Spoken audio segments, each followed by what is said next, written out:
gonna have to remember to, yeah, Okay. Yep. I'm letting everybody in. Okay, sounds good. Yeah, and feel free to duck out whenever you're ready. Alrighty.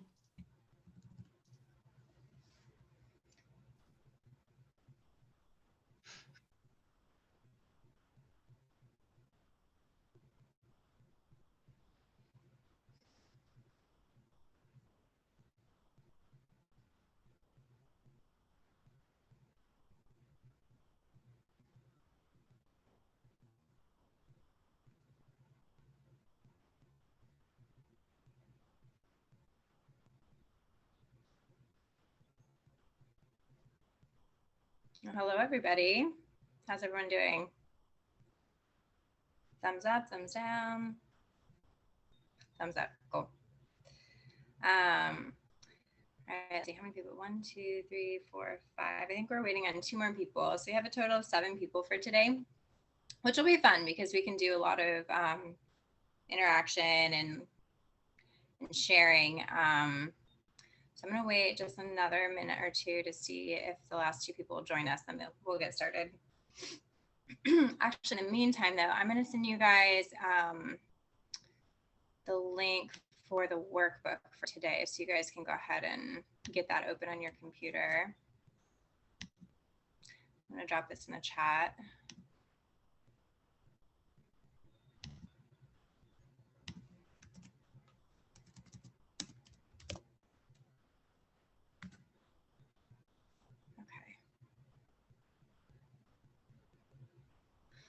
All right, so let's go ahead and get started.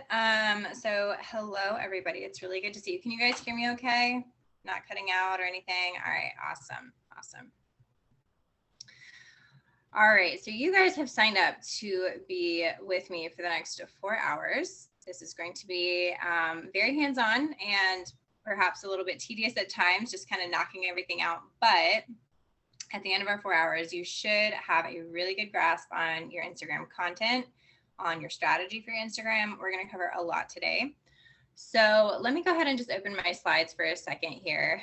And I do, let's see, I am recording this class, so I believe you guys are all going to get a recording of this later in case you want to review any section. Obviously, you're probably not going to want to watch 4 hours of this stuff, but you know, you can kind of take notes and just write down like roughly how far into the class, if there was something I said, or if we were workshopping something and you want to be able to go back and review it, then just write down the time. Okay, so let me screen share for a second. And also, I'd encourage you guys, if you can, as much as possible on this call, to have your faces on camera. It's so nice for me to see everybody's face. It makes it feel like I'm not talking into a void. And especially because this is such a small group, we're all going to be sharing what we're working on throughout. It's going to be very workshop style. So it'll just be great to build some connection that way. But I'm going to share screen and just give you my quick little welcome slides. So I want to welcome you guys to 30 days of strategic Instagram content hosted by me, Allie Parnell. So super quick about me. If you guys are here, you probably have already heard my spiel a whole bunch, but the short of it is I own Allie & Co Marketing. We help small businesses and personal brands develop strong marketing assets to build their revenue and impact. Our services include online course development and marketing, video marketing funnels, website development, and consultations. And there's my wonderful family off to the side.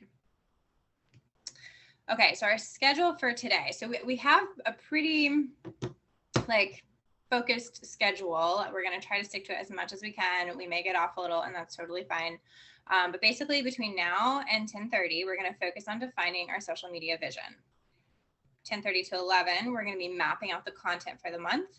11 to 12 is going to be writing your content. So this is, we're going to have a lot more, like less talking, and it's just going to be all of us working on our stuff. And then you guys can just pop on if you have questions, if you want me to look over something, you know, you just unmute yourself and go ahead and speak to share what it is you're struggling with or working on.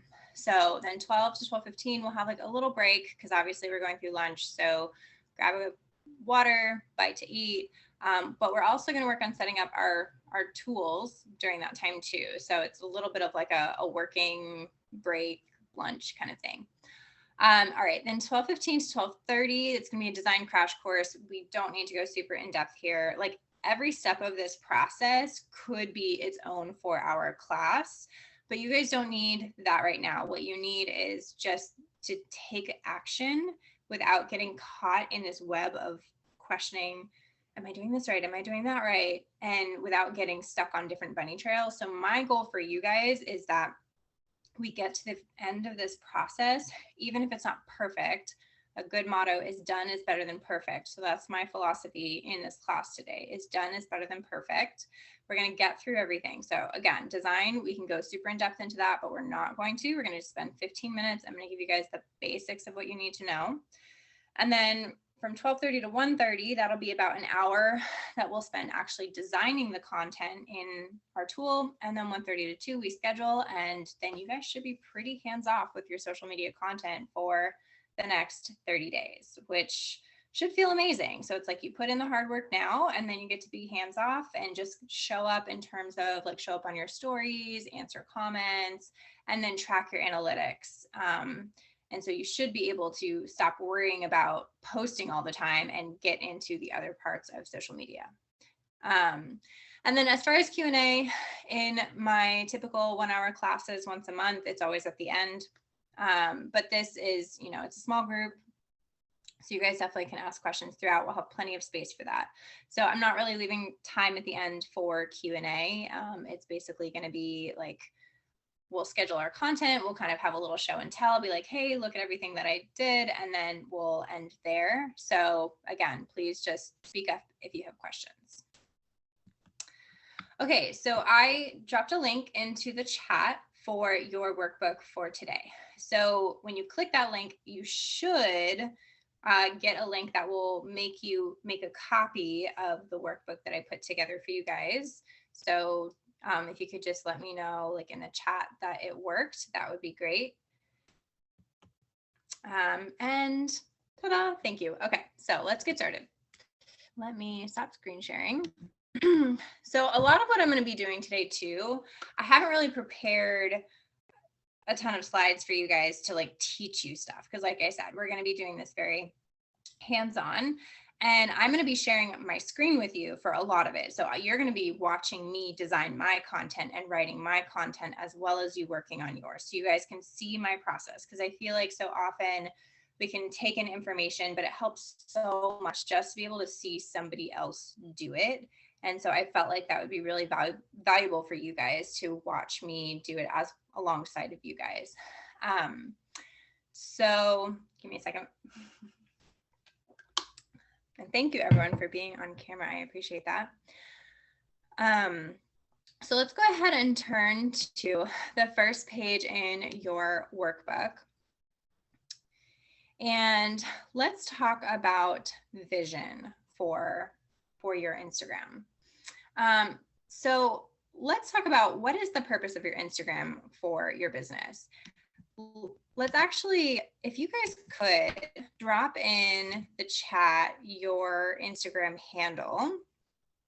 Along with your handle, also put who you're targeting with your Instagram. And I'm going to look you guys up and I'll give you feedback along the way on your Instagram. Does anyone not have an Instagram set up?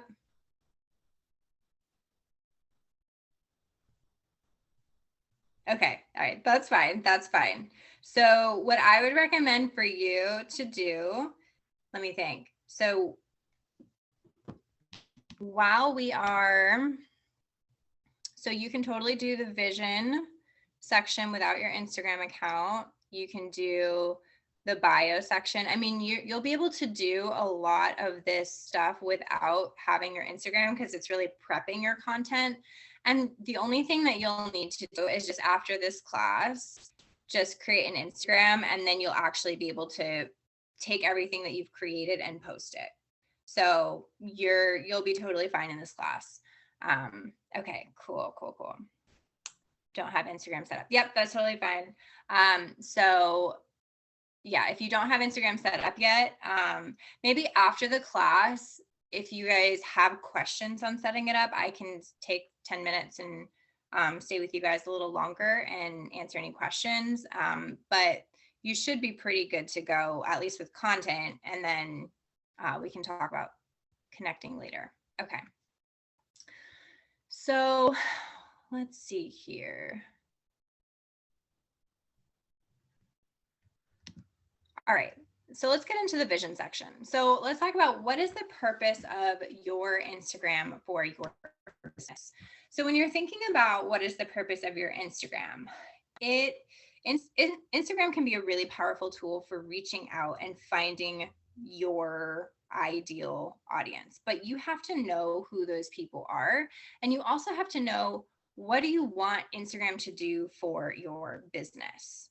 So if you guys don't mind, just go ahead and unmute yourself and just tell me, like, what are you hoping Instagram can do for you? Are you looking for leads? Are you looking to build brand equity? Like, just go ahead and unmute yourself and share. Cash buyers and brand equity. Okay, cash buyers, brand equity. Anyone else? Hi there, cash buyers and leads. Okay, cash buyers and leads. Anyone else? Cash buyers and brand equity. Okay, awesome. So you guys all have very similar goals. So it's important to know the purpose of your Instagram and what you're trying to have it do for your business, because sometimes we can get caught up in just like not know what to post. We can be like, oh, I'm going to just post some inspirational quotes, but like that's not going to attract the people that you want. And so you need to know, like, why do you have an Instagram to begin with? Why are you even investing your time and your money into this channel, into this avenue? Because if you don't, like, if you're just kind of like, I'm doing it because everyone else is doing it, then, you know, that's not really going to get you anywhere. So I want you guys to spend a couple minutes, and I'm going to, I don't know, set a 5-minute timer and just type out in your workbook the purpose for you of your Instagram, and then go ahead and fill out the next section. Who are you wanting to connect with, and who you want to be following you? Like, if you got to just cherry pick your ideal group of people that are following your account, who would those people be? So I'm going to give you guys like 5 minutes to do that, and then I'm going to have you guys share. In the meantime, I'm going to find some nice music to put on while we have our little work sessions.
Okay, so I don't know if that was 5 minutes, but does anyone want to share what they have?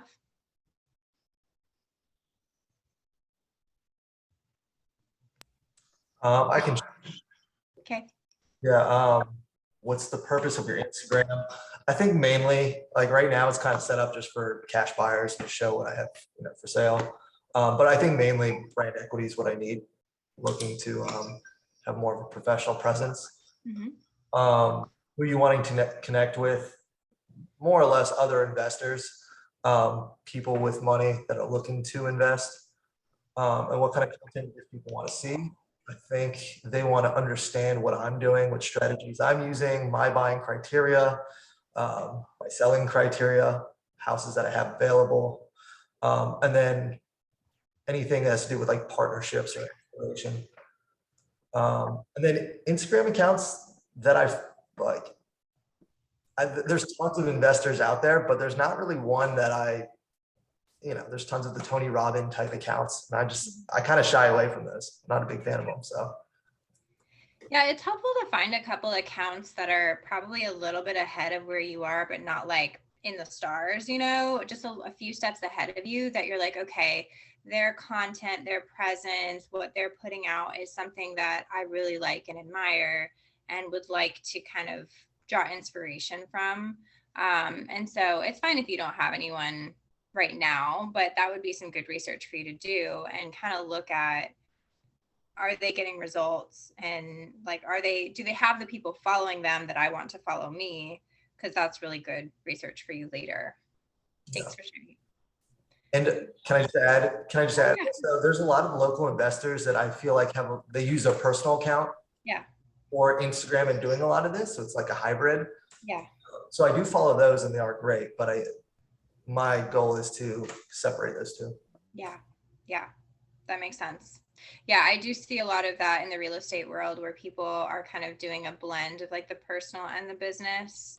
And, I can't really say, it's so unique to each person, but I definitely have a preference for keeping things in boxes of like, this is my business account, this is my personal account. So good. Anyone else want to share?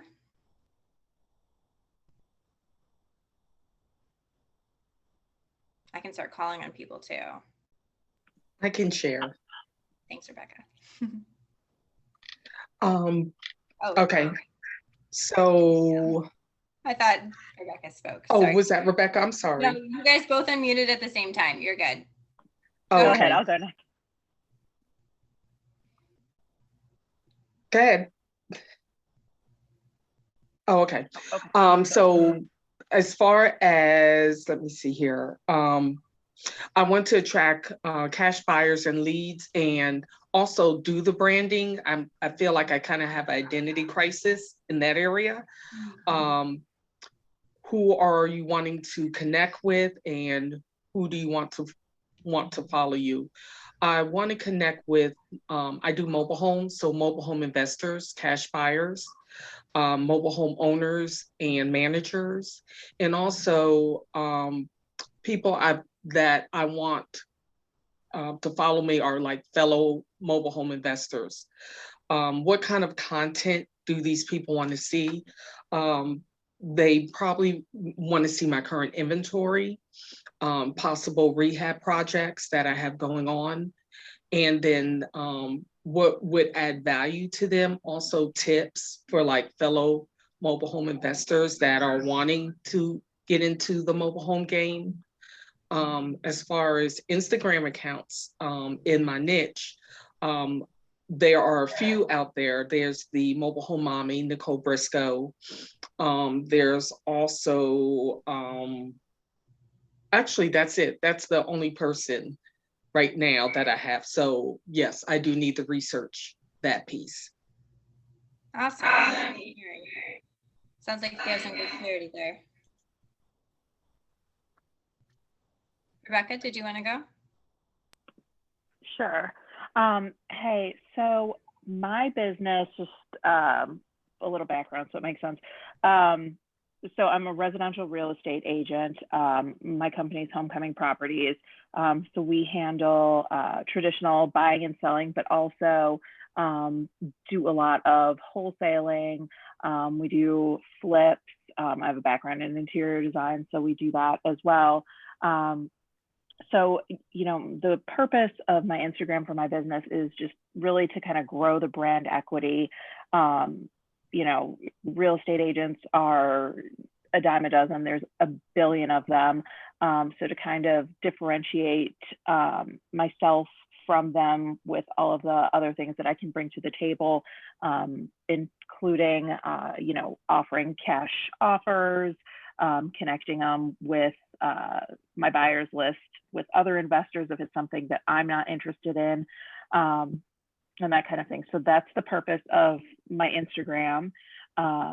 And whom I'm wanting to connect with is really anyone interested in buying or selling real estate, cash investors, retail residential customers, just kind of using it as something to, you know, again, differentiate myself and kind of get my name out there in my company and grow my business. Okay, awesome. And do you have Instagram accounts that you admire or?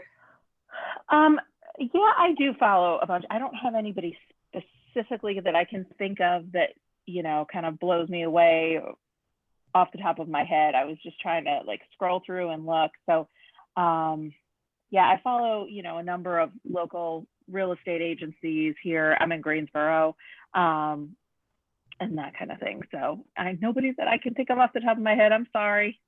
That's okay. That's okay. All right. Awesome. So let's move on down to the bio. This is actually a very, very important part of your Instagram that can either do nothing for you or can be extremely impactful. And this is something that I am regularly looking at my own bio and asking myself, okay, is this really getting across what I want? Is it clear enough? Does it have the call to action that I need? All of that. So what I want you to first type in is, what does your bio currently say? Obviously, if you don't have a bio, then you'll skip this part.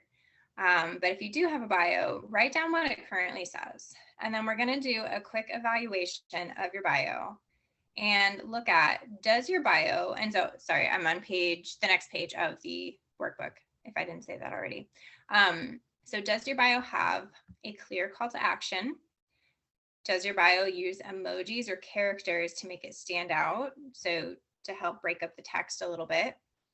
Does your bio make it clear what you do and who you serve? Does your bio make sense to and appeal to your target market? And does your bio have a link to take the next step? So if you're confused by any of that, just pop on and ask me what I mean by that. So put this in the chat, what it currently says? No, Or put it in the, in okay. your workbook. Yeah, you can just Okay. put in your workbook what it currently says. But if you want, so I'd love to hear what your current bios are, and then we're going to take a few minutes to try to rewrite bios to make sure that they are hitting all of those marks. So does anyone want to volunteer to read their current bio? Sure. Mine's pretty simple. It just says, good property for cash buyers. DM me for house information and pricing, and then it's got my website underneath. Okay, good. So you have a clear call to action. That's good. You have, let's see, you make it pretty clear about what you do and who you serve. And then you have a link for the next step. So hang on, I want to go to your Instagram. It helps me to actually just read it. What is yours? Good property. For cash buyers. I have like 5 followers, so. Okay, that's fine. Good property for cash buyers. That's long. I don't think I did it right. Here, let me just do it. Oh, with the number 4. Got it. Okay.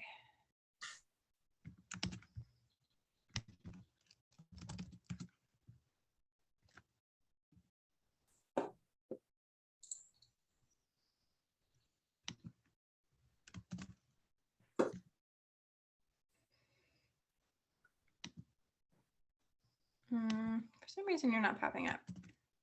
Oh, now it is. Okay. Cool. Okay, good property for cash buyers. DM me for more house information and pricing. Good property group. Okay, cool. So here's some, let me go ahead and screen. Is it okay if I screen share this? We can use Sure. this as like an example. Yeah. Okay.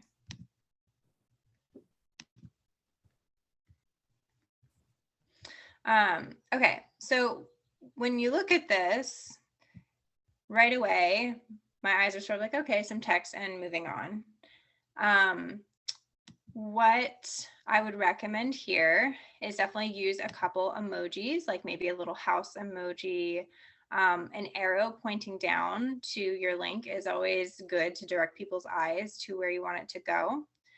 And even if you want, Andrew, real time, you can make these edits and I can refresh and we can see just how it improves.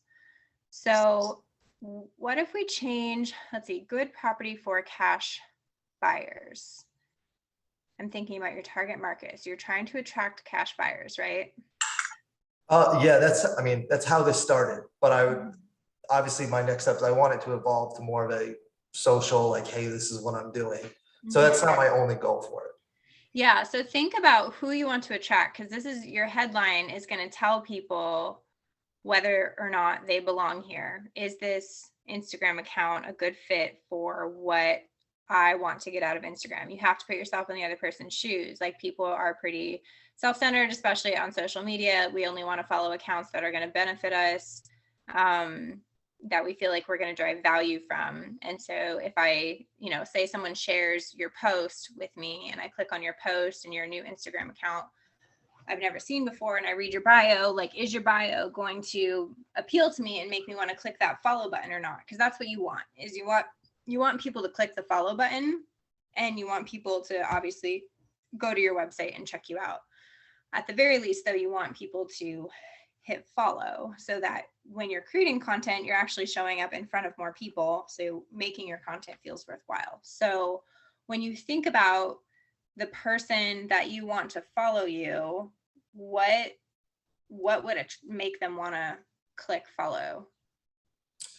I think more explanation around me and what I'm doing, and something they relate with, kind of like what Danielle was saying about mobile homes. Yeah, and so specificity is a really good thing. Like, when you're more specific instead of general, like, people like specificity. And even if you offer a variety of things, being more specific is really helpful. Like, for example, like in my business with marketing, I offer a lot of different marketing services, but I really struggled with this past year, but I really felt like I needed to niche down and focus on the online course development space, even though I can and do websites for all different kinds of businesses and video production for all different kinds of businesses. So I'll show you my my profile for a second here, just to give an example. So I was like, okay, like, I really need to make sure I'm super clear. So we help experts build easy to sell, engaging courses. And then I have, like, a juicy promise of like 100% get your course done. And then the DM courses to chat. And then I use like these fingers pointing down, get help building your course today. So there's that call to action that feels like, oh, like if I'm somebody who's like looking to build an online course and like, yeah, I want help, let me click and see what she has to offer. And so this way people can like identify, does my profile meet their needs or not? So when you're looking at this, if you're trying to attract people, attract cash buyers, you might want to say, hey, click here to get on my list. And so you probably, my guess is it links to just your website, right? Yeah, and it's more of a seller, a website for sellers. Okay. Yeah. Easiest way to sell. And so this is an important thing too, is you got to figure out, is your Instagram more useful to attract people who are trying to sell, or is your Instagram more useful to attract people who want to buy from you? Buy, yeah. Yeah. And so if you want to use your Instagram to attract people who are going to buy from you, then your link needs to go to a buyer's list, right? And so DM me for more house information and pricing. Yeah, okay, maybe. I would say, really, you want to get people on your list. I would say something like, get on, like, I'm trying to think of like off the top of my head, really good wording, like, click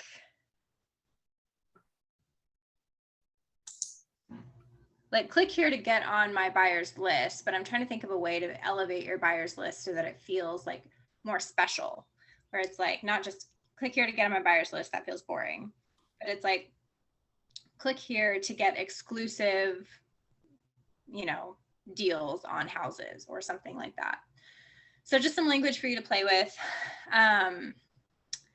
And then also spending some time clarifying here a little bit more about your value of like what you have to offer cash buyers. So good, you know, maybe good properties for great prices for cash buyers, and in what area, like what area are you serving? People have no idea, like, are you going to do Raleigh? Are you doing all of North Carolina? Like where are you serving? So, okay, those are the tips that I have for you. Is that helpful? Yeah, very helpful. Thank you. Okay, great. Does anyone else want to share their profile? Sure, I'll go. It's Homecoming Properties, or at Homecoming Properties. And my bio currently says a bespoke full service real estate brokerage, property investment and design firm serving the Triad region of North Carolina. And then it has my website address. Okay, cool. I'm gonna just look it up at Homecoming Properties. Is it a gray logo? Yes. Okay, cool. All right. Is it okay if I screen share this? Yes, ma'am. All right, very good. So let's see. So some similar feedback here. I would say definitely get some emojis in there. I know it can feel a little like cheesy, but I'm telling you, it's about breaking up the monotony of the text. So pointing down to your website can be helpful. A bespoke full service real estate brokerage, property investment and design firm serving the Triad region of North Carolina. Okay. That kind of feels like a lot. And also it doesn't really speak to the person's needs, like how you can help somebody. So, Okay. and actually this goes back for Andrew too, like using the phrase, I help blank blank person find, you know, blank blank deals. So like for Andrew, I help, you know, the wholesaler find the best deals. For you, let's see, so a bespoke full service real estate brokerage, property investment and design firm. Like, so who do you help? Who's your target market here? Really anybody, honestly, that is looking to buy or sell real estate. So my goal is to bring people in that are looking to sell their home. And then that way I can, because I am an investor as well, I can kind of look at the deal. If it's something that is useful or needs to go on the MLS, I can post it on the MLS and sell that traditionally. If it's something that I'm interested in personally, I can offer them a cash offer. I also have a buyer's list that if they're looking to sell quickly and maybe I don't necessarily want it or they want more, then I can send that out to my buyer's list. Okay. So would you agree with the statement that you make buying and selling your home extremely easy? Yes, I hope to. Yeah. Well, it sounds like it because you have all these options, right? You're not just, like you said, you're not just your traditional real estate broker. You offer a variety of services. Why do you do that? Okay. So do you do that to make, I mean, obviously like there's profit for you, but also like there's a need for people to have other options besides the traditional route. And why do people want something else? They want something else because they want it to be easier. They have unique needs. So kind of addressing that, like that deeper layer of everyone has like a unique buying and selling need, or has like unique needs when buying and selling their home. And I'm just kind of like spitting off different texts. You can go back. So this would be a good thing, like write down this time frame and then you can go back and listen to this and kind of work out the text for yourself. But you know, everyone has unique needs and we want to find something that's custom fit for you. Like we're trying to help you, you know, make your buying and selling as easy as possible, and saying something around where you have, what am I thinking? Like, like we have options that other companies can't offer you because of the way that we're structured and designed. Because like when you say real estate brokerage, property investment, design firm, it's like, well, my brain is like trying Everybody to wrap. does that. Yeah, and you don't want that, like you want people to understand really clearly what you do, and you do that by focusing on what they need, not what you do. Okay. So what they need is an easy custom fit buying or selling experience, right? Okay. Yes.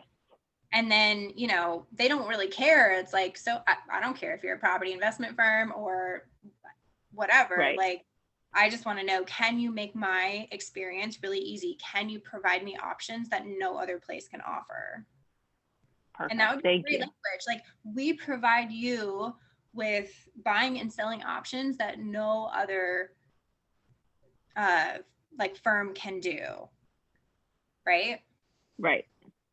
So if those are the people you're trying to target with your Instagram, then, so get that language really clear, get really clear about who you're trying to help and how you're helping them. Like, what are you really helping them with? Like, yeah, of course you're helping them buy and sell their properties, but really there's a deeper problem.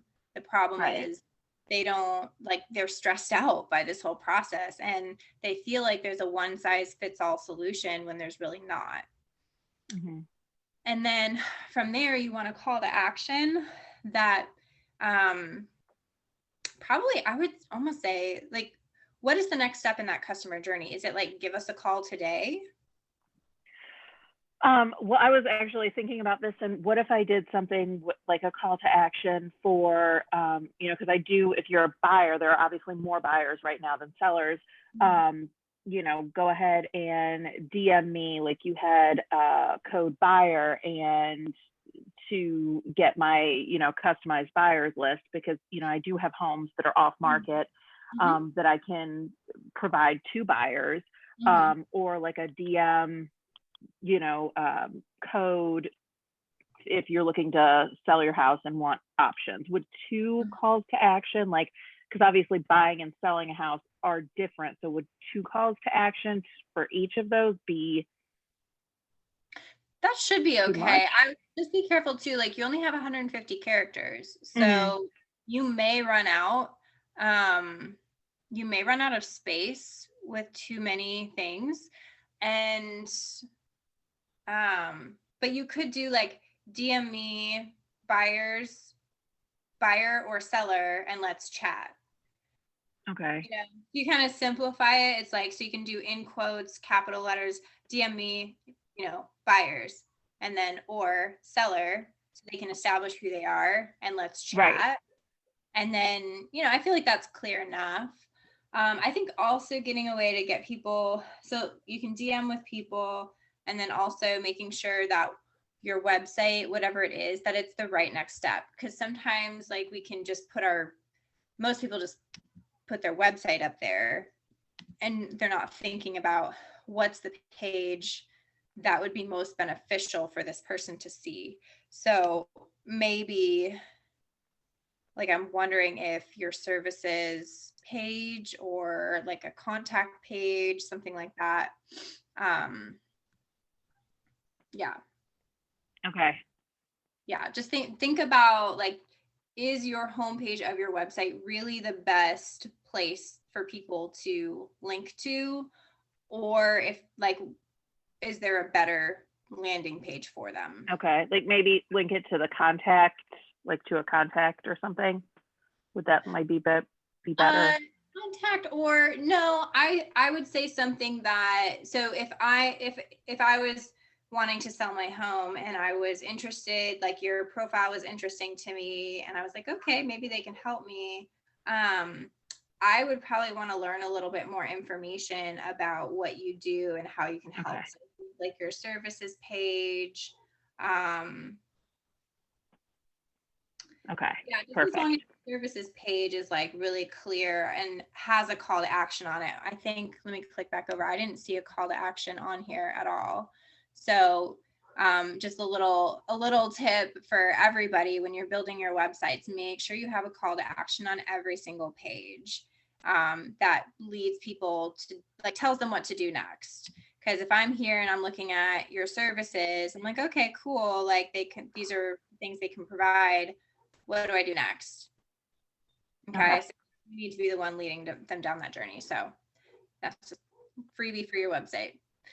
All right. Any other questions before we move on? Because we're like 10 minutes over the first section. So I want to make sure we move on. But I can answer more questions if you guys have them. You guys good? Okay. Is this helpful so far? Good. All right. So trying to keep us on schedule here. So yeah, take some time. You can rewrite your bio. This is really probably something you're going to want to, for those of you who didn't share, that you're going to just spend some time thinking about and look through other bios. But that checklist that I gave you should be really helpful for you to just refine and make sure that you're, hitting all those things to make a strong bio. Okay, let's move on down to mapping out the month. So I think I allotted about 30 minutes for this section. I think we can do it in like 20. Let's see. So the first part, if you guys go to your workbook, the pink section, I did all the different colors just to help us identify real quickly. I feel like black always gets so monotonous. So this should be really quick here. So write the days and any key promotions or special offers that you have this month. You may not have any, and that's fine, but maybe you want to do like a push to, get people on your buyers list, or maybe, you want to do like a push to try to get a lot of calls in that week or something. Or maybe there's nothing, and that's fine, just leave it blank. But this is really a space just so that you can have this in mind when eventually you're creating your calendar, that you're keeping in mind any special dates, promotions, if there's holidays that you want to make sure that you promote that are important to you for your business to promote. Trying to think about what else, like any special news that comes out. Yeah, so just take that in.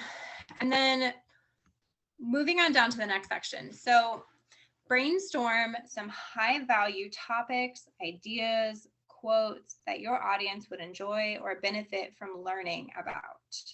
So this is where I'm going to give you guys a solid, I'm going to start with 10 minutes and then we'll do a check-in, and I'll give you more time if you need. But I want you guys to just do a brain dump, like unfiltered, like just don't censor yourself. Just write down every single like idea that you have for potential content. And we're going to like really work this out later. But don't judge yourself for it. Just nothing is wrong, but make sure you're doing it from the perspective of your target audience. So we just clarified that for you guys. So who do you want to attract, and what content would be valuable for them to read? What would they want to read and learn about? Okay, I'm going to give you guys until 10:55 to do this, but feel free to pop on if you have any questions.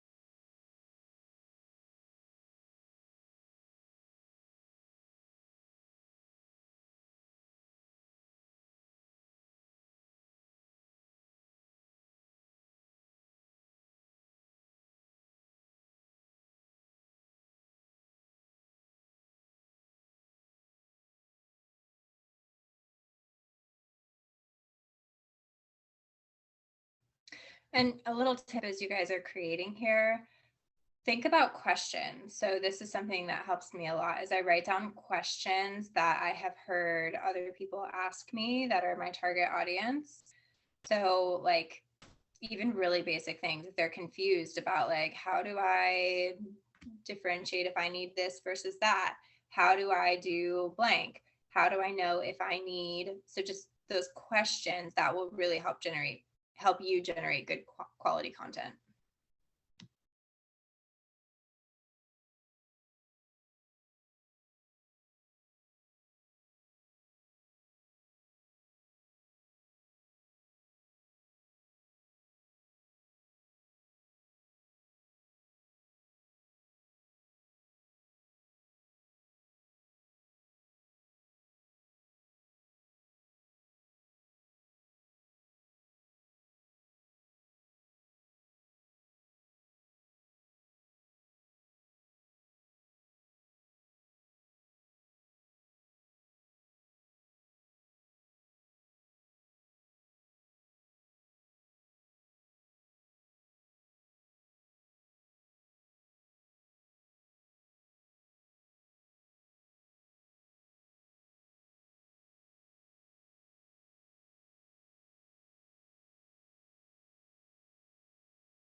Okay, we have about 2 minutes left.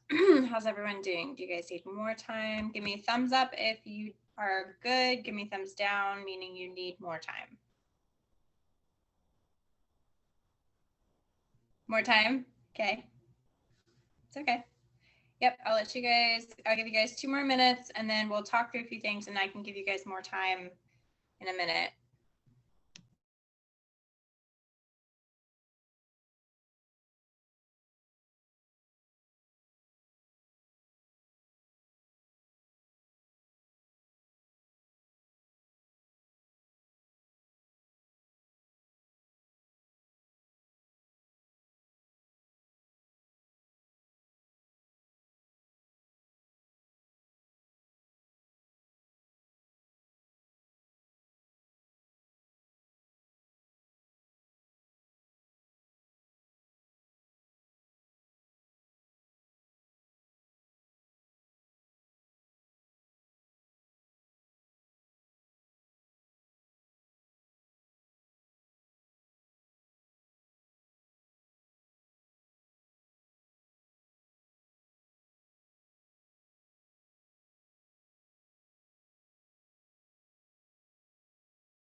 Okay. So I would love to hear some of the ideas that you guys came up with. And also a quick little tip. So something that I do on my phone, I have a note on my phone with the headline Instagram. And I just use that because so often I have these really great ideas when I'm like not near my computer. It's like when I go to sit down to like try to write stuff, I'm like drawing a blank, writing in circles. It's really when I'm out and about and just doing different things. I'm like, oh, this would be such good content, or I have such this great idea. And so I recommend that you guys start a note on your phone and you can just like bullet point ideas. So that way you can come back to it and just bring that to your working session. It'll just make idea generation a lot easier. And also it can feel a lot more authentic because I know like we're going through a very like condensed process today. But you know, we don't always want our content to like feel like it's just quickly generated. Like ultimately we want to have content that feels very true and authentic to our voice and who we are. And that can take some time to develop, as well as, you know, it's hard to force that sometimes. So, so just having notes like that on your phone can help capture those more authentic thoughts that you have, and then you can create content around that in the future. All right, so who would like to share? Does anyone want to share that hasn't shared before? Nudge, nudge.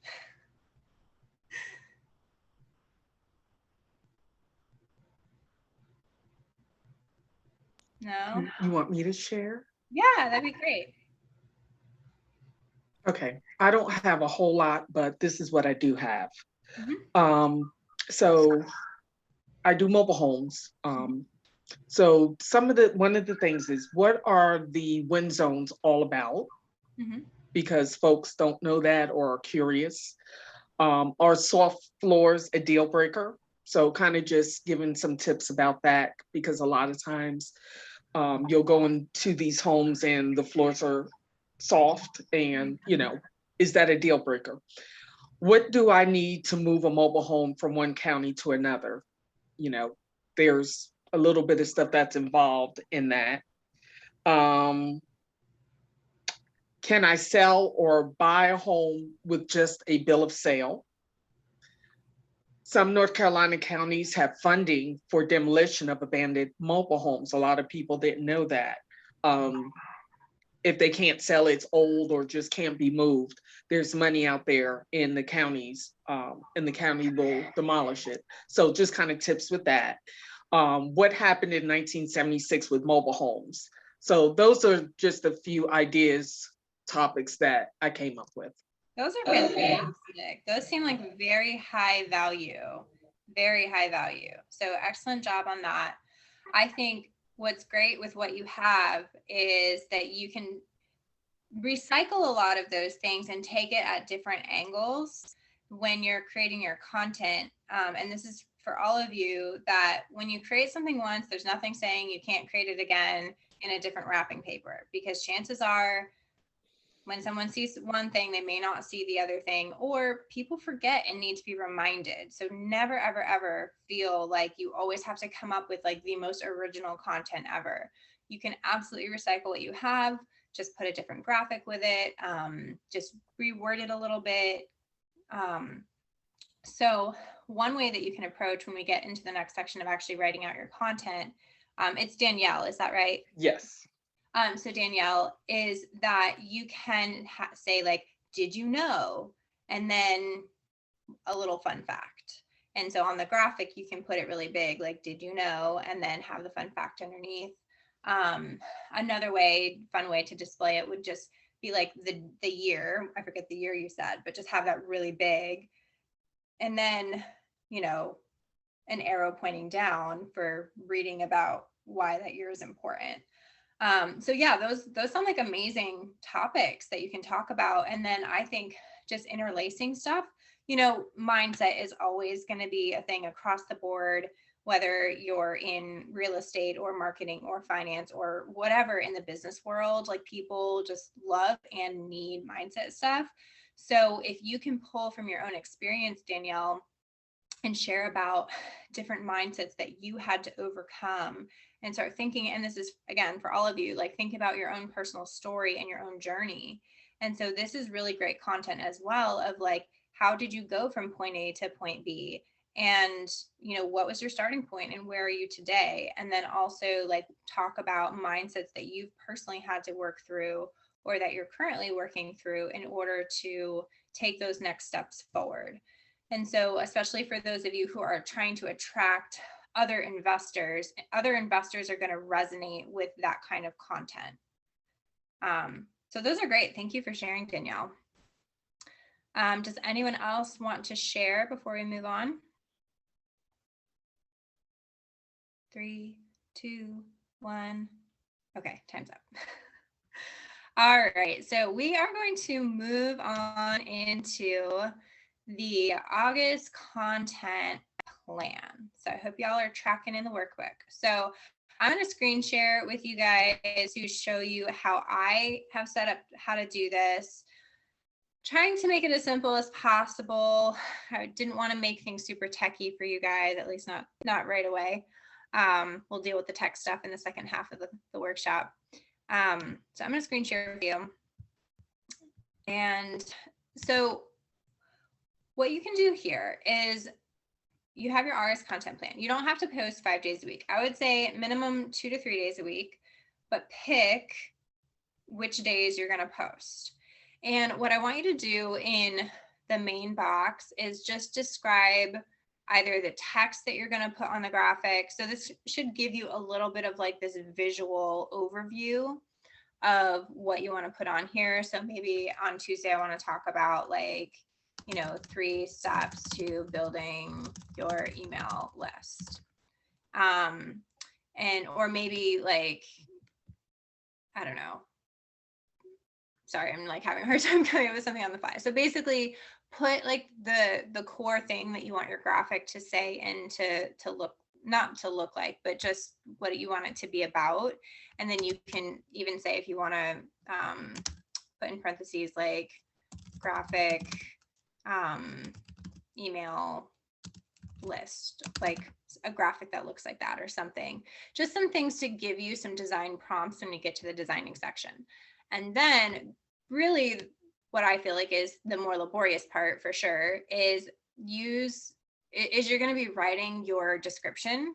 And so if you use the comment function, you can use that to create your text here. And so later on, we're going to take this and copy and paste it into the scheduler. But for right now, just write it out in the comment. And so like, this is my description, blah, blah, blah, blah, blah. And then, you know, type it all out. So I'm trying to think, did I give you guys? Okay. So at the bottom here, do you guys all understand what the word copy means? So copy is a marketing term for like the writing that you're using to communicate your business and your value and all of that. So does your copy emotionally connect with your audience? Does your copy add value? Does your copy have a clear call to action? So these are the 3 things I want you guys to be thinking about when you're writing your description.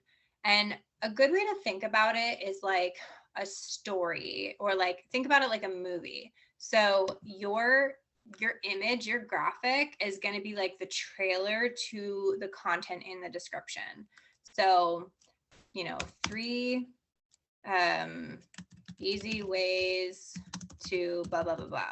And you're going to have like, did you know this? And then this day you're going to have like, this is my story. Obviously, you're not going to like write this is my story, but like you might say like one sentence, like one quote from your story. And then you can say, read more below. And then here you can do your comment and then actually like write the whole story here. And then you always want to end with some kind of call to action. So maybe it's get on my buyers list today. And you want to make sure though that your call to action is relevant to what you're talking about. And so maybe it's, if you're telling your story, like maybe your call to action is DM me if this resonated, just so you can get into conversation with people and figure out like what is the goal of the post. So there's some different calls to actions, and you guys can write this down in yours. But you can have like DM me, you can have get on my list, you can have leave a comment. I'm trying to think what else. Give us a call. So those are some different call to actions that you can consider when you're ending your post. And I highly recommend that you have a call to action at the end of every single post. Your descriptions do not have to be super duper long. I tend to write more wordy things because I just have a lot to say sometimes, but you can have something that's like a couple sentences long. But just make sure that if you're going to spend the time writing a few sentences, make sure that it adds value to people, make sure it emotionally connects, because you don't really want to waste your own time writing something that's just super generic. You want this to add value. And I also want to say that I'm not going to be covering hashtags in this workshop. I should have said that at the beginning. That's like, it's a whole other conversation. And my goal for you guys is that you walk away having created content start to finish. You know the process, you have a system for it, so you can come back to it. And you can always go back in and add the hashtags and do that research later. Like you can literally go edit your post and drop in the hashtags later. We just don't have enough time to cover hashtags today. But if you guys like this workshop and want me to create another workshop in the future on like kind of Instagram 2.0, that's something I could definitely include. But that's for another day. Let's just get your content going. So do you guys understand, number one, how to use the worksheet that I gave you? Number two, do you guys understand how to write the descriptions for your posts? You guys good? Okay. So what I'm going to do is let's start with this. I want to give you guys 10 minutes to write like 1 or 2 posts. Then I want to pause and I want to share because I want to make sure you guys are on the right track. I don't want you creating everything and then we go back and I'm like, oh no, like, you know, or even 5 minutes. Why don't we do 5 minutes? Like aim for 5 minutes, 1 post. I want everyone to share what they've done and we can check to make sure it's looking good, sounding good, you're on the right track. And then I'll let you guys really just get into it for a little while. We'll probably take a little break to check in and then we'll try to be done by 12 o'clock. All right, so oops, just dropped my phone. All right, so I'm gonna give you guys 5 minutes to go ahead and just come up with your first content piece. We'll share for a few minutes and then we'll do the rest.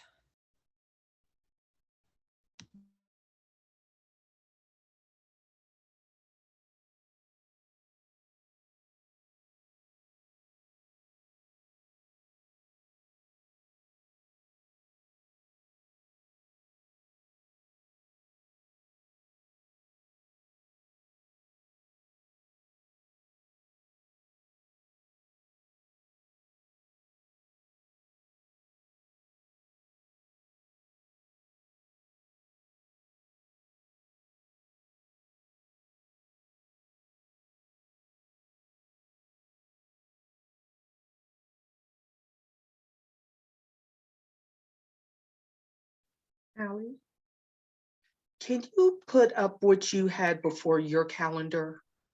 Can you Yeah, post sure. that? Thank you. Let's see what I had before my calendar, like the page before it, or like this page or this page. You're talking about this one? Yes, that one. Okay. Thank you. Yeah, sure.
Okay, it's been 5 minutes. I'm gonna check in where you guys are at. So if you guys can take yourself off mute and share what you've got with me, then we can talk about it for a minute, make sure you're on the right track, and then you guys can go on and create the rest of your posts. Who would like to go first? Andrew? Sure. I have 2.5 right now. So Wonderful. the first one, the topic was how to explain subject to a seller, to someone Uh-huh. Great. who's never experienced it. And so in the notes I have, we'll first give like my limited experience having these conversations. And then how I draw and explain subject to a seller, all the disclaimers that come with the subject to, then go over the pros and cons. And then the call to action is DM me if you're working on a subject to deal. The second topic is metrics tracking. Like what kind of metrics are other people tracking? So again, start with like my experience, what I'm using to track metrics, what metrics I'm tracking. But I'm trying to find and trying to think of new metrics that might be unique that are, that aren't there yet. So Yeah. DM if you're tracking anything unique.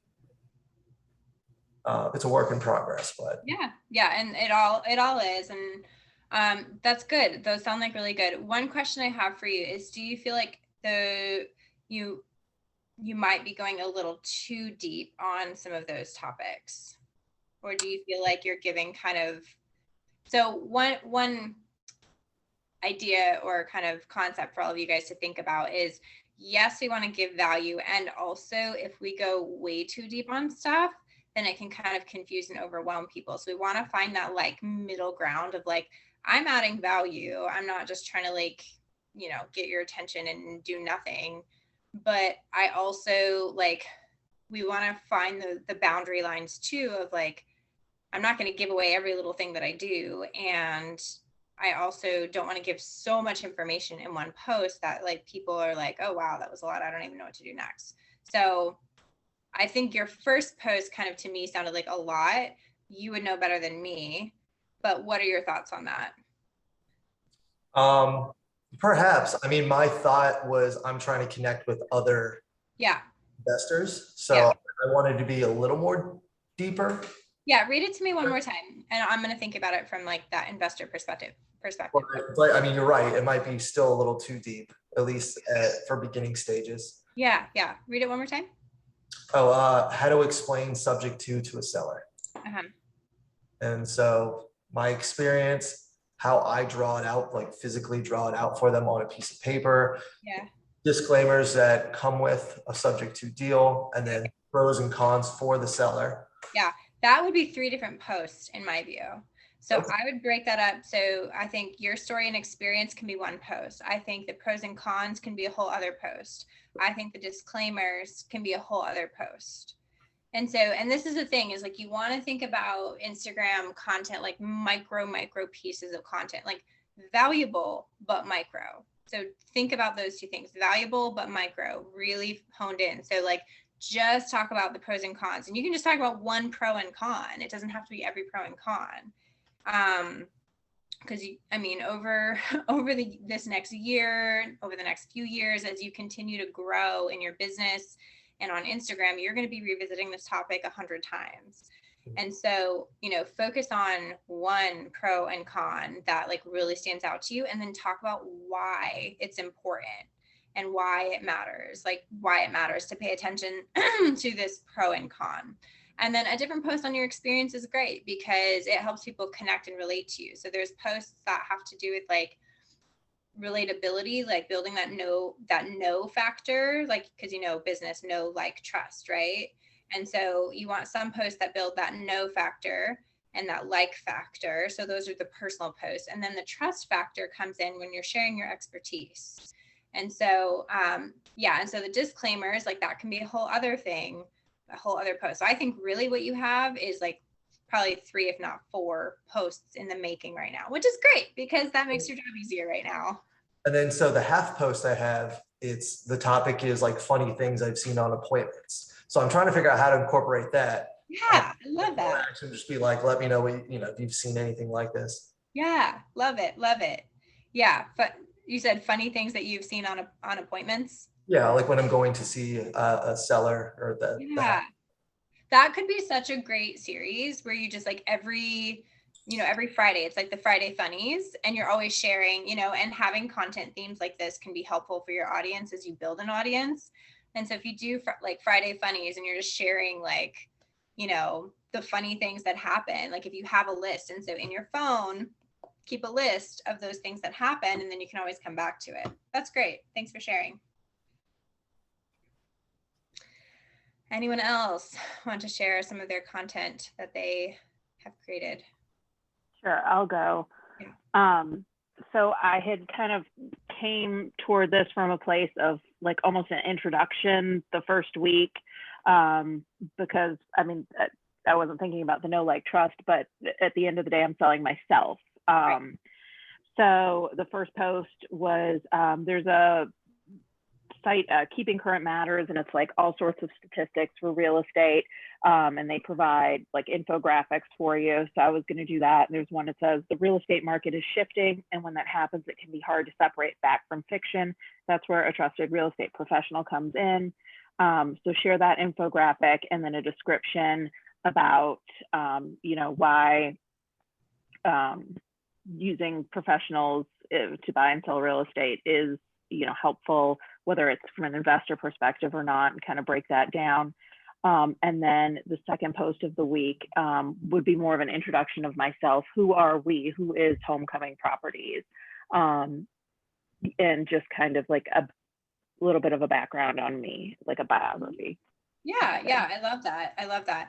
And I think even with your first post, like bring in some more personality and like of your own voice and your own perspective into that. And so it's great to use stats to kind of reference some research, but talk about why you think it's valuable, why like your perspective on why it's important to have someone that you trust, and how you guys stand out in that way, or why people trust you. And something great for you, Rebecca, is to pull in testimonies from other people that you've worked with. Mm-hmm.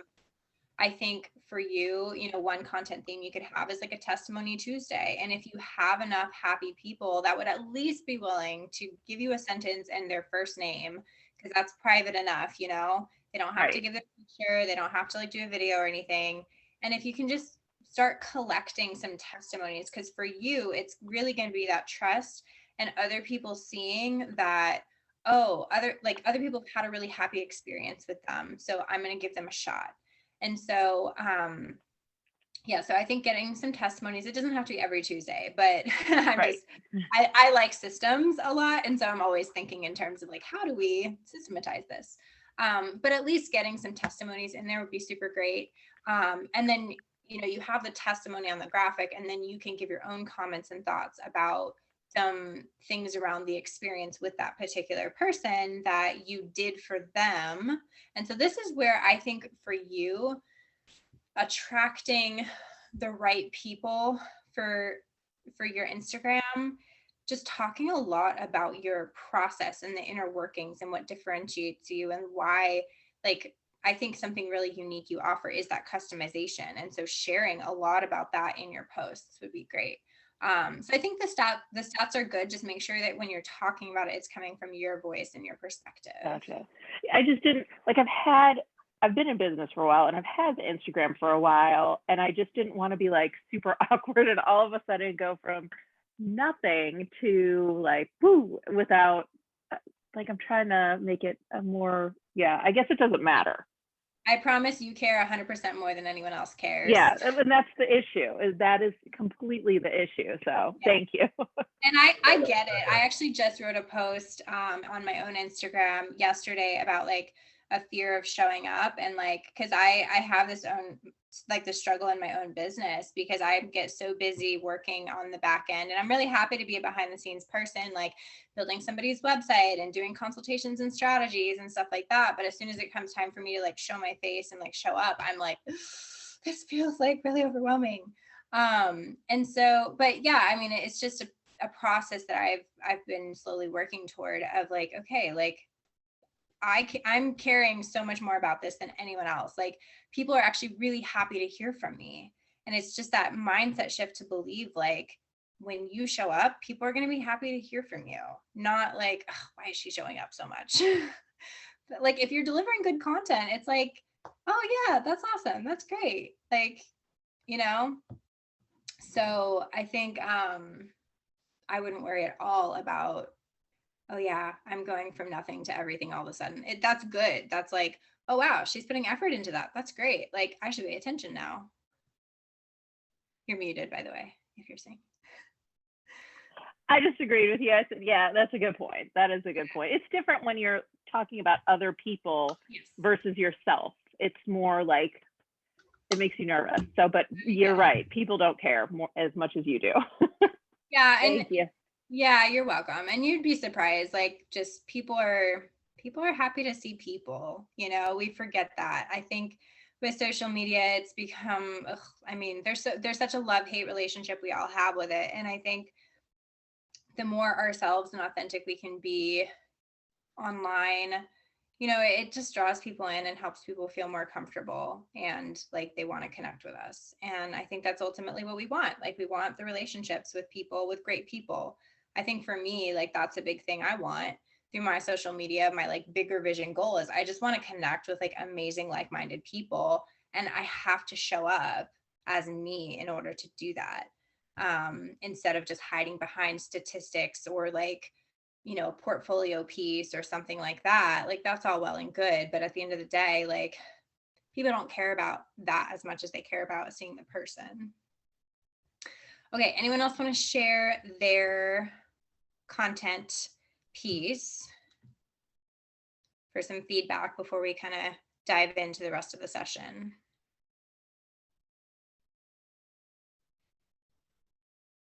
No? Okay. All right. Well, in that case, then I'm going to give you guys about 25 minutes to really go deep and write your stuff. Feel free to pop on and ask questions. If you want me to check on something as we're going, go ahead and ask. I'll be here. I might pop out for a second if I need to go get a snack or something like that. But I will be here for you guys. So I'm going to put on a 25-minute timer. And you guys go ahead and get to work. Allie, I have a quick question. Of course. When we talk about making these posts, are we referring to like a story or like a reel? So we're talking about like the graphic post, like on the grid. Yeah.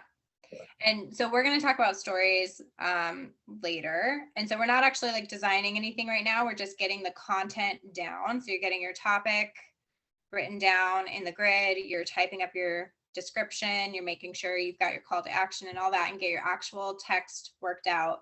And then we'll design things later. And then we'll talk about how to incorporate that into stories towards the end. But yeah, we're not going to do reels. No reels, no hashtags this time. We'll touch a little bit on stories, but not too much. But it's really just about getting the content system down. Okay.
All right, I'm gonna give you guys about a 3 to 4 minute warning.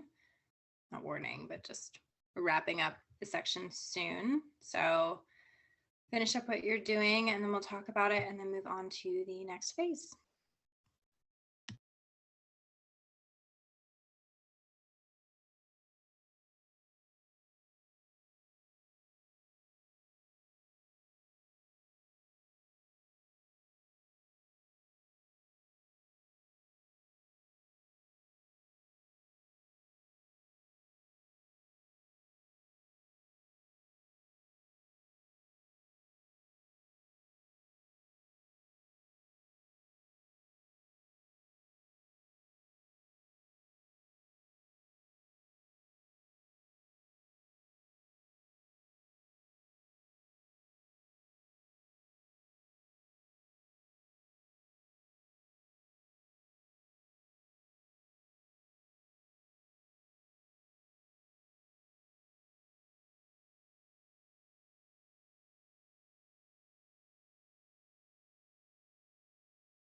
All right, how is everyone doing on their content? Do you guys feel like you made some good progress? Yeah? No? Alan says no. Alan, why don't you come on and talk to us a little bit. I haven't heard from you yet today. Unmute yourself and let me hear where you're Hello. at. Hi, can you hear me? Hi. Yes, I can. Hi, good morning, everyone. Hope everyone is well today. I'll get right to it. I am not a content guy. I am not. Let's just cut it right there. You know, when God was swinging the creativity hammer, I was absent that day. Okay. So I'm really struggling with really trying to find out exactly, well, I know who I want to reach. Yeah. I'm struggling with trying to find out a good way, a vehicle on how to reach them. That's why I'm here. Sure. So tell me a little bit about your business. So what do you do and who do you serve? I'm a real estate wholesaler. Okay. What I do, of course, is I find what I'm doing right now is trying to find distressed properties to wholesale. Okay. Yeah. Everyone knows that, you know, everybody's looking for, you know, I won't say the higher end homes, but the median homes and the lower end homes. Right now I'm looking for the distressed homeowners, the ones that in badly need of repair, right at the point of them, they may need to be demolished, condemned. So that's the space that I'm working in right now. Okay. And of So course, are you using your Instagram to attract those people, or are you using your Instagram to attract investors to purchase from your list? both. Okay. But that's where I'm having an issue at now. And I'm just thinking realistically, okay, my house is condemned, it's in disrepair. I am not looking on social media. I do not have an Instagram account. I'm trying to save my home. So Right. that's the struggle where I am right there. Yeah. Okay. Yeah, that makes sense. Yeah, Yes. I agree. I see more wholesalers use their Instagram and social media to attract investors than I do people trying to attract distressed properties. Right. I'm not a wholesaler myself, so I don't have personal experience. This is my observation from kind of being in the NC REIA community for the past year and a half and kind of seeing what people do. Right. And I generally see a lot more of the investor focused accounts. And then just thinking through distressed properties, I think I've seen people use Facebook ads to try to attract distressed sellers. Mhm. And so what I would say, kind of going back to the beginning of what we were talking about in the workshop is, and I can totally see what you're talking about, like this tension, because I've talked to several wholesalers on various levels of their business.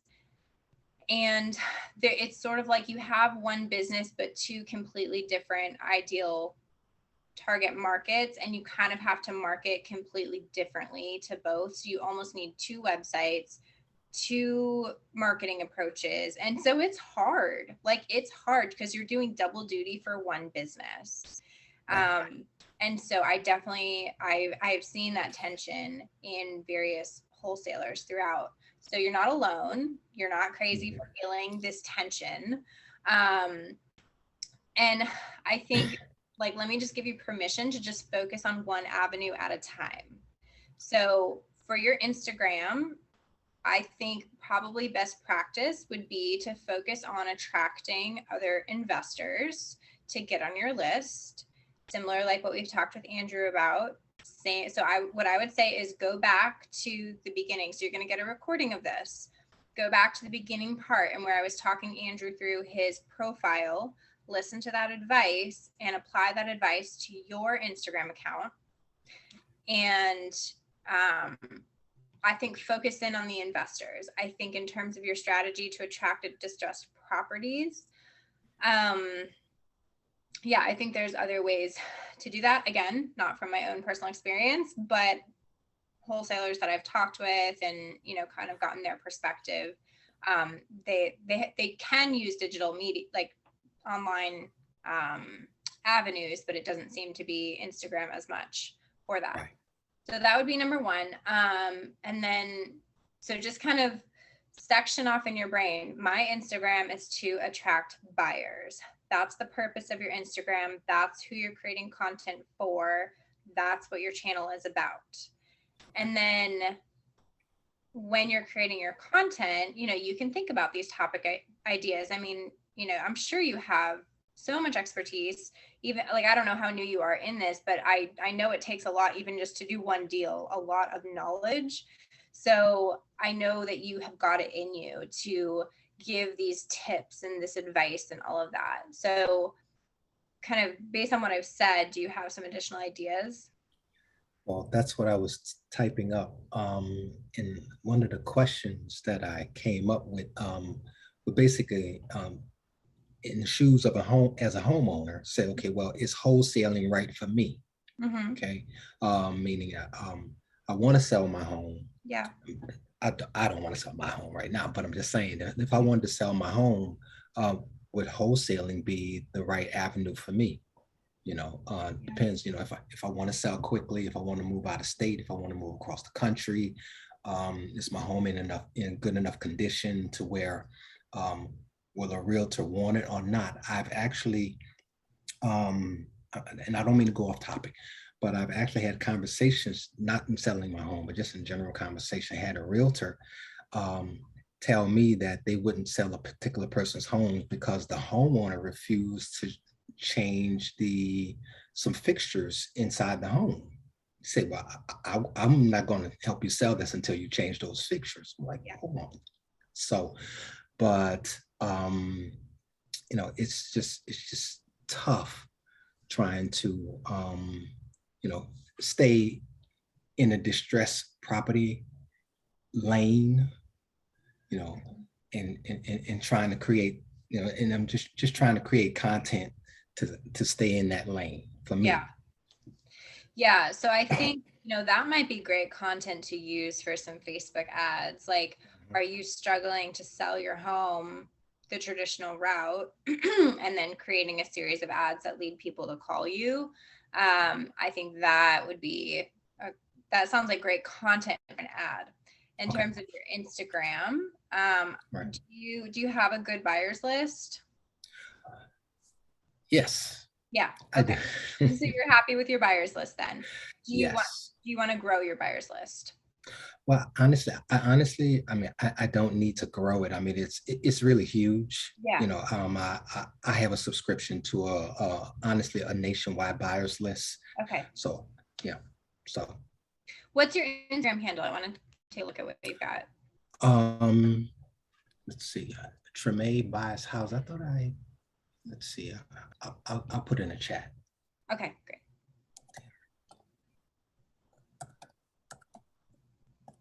Buys houses. Great.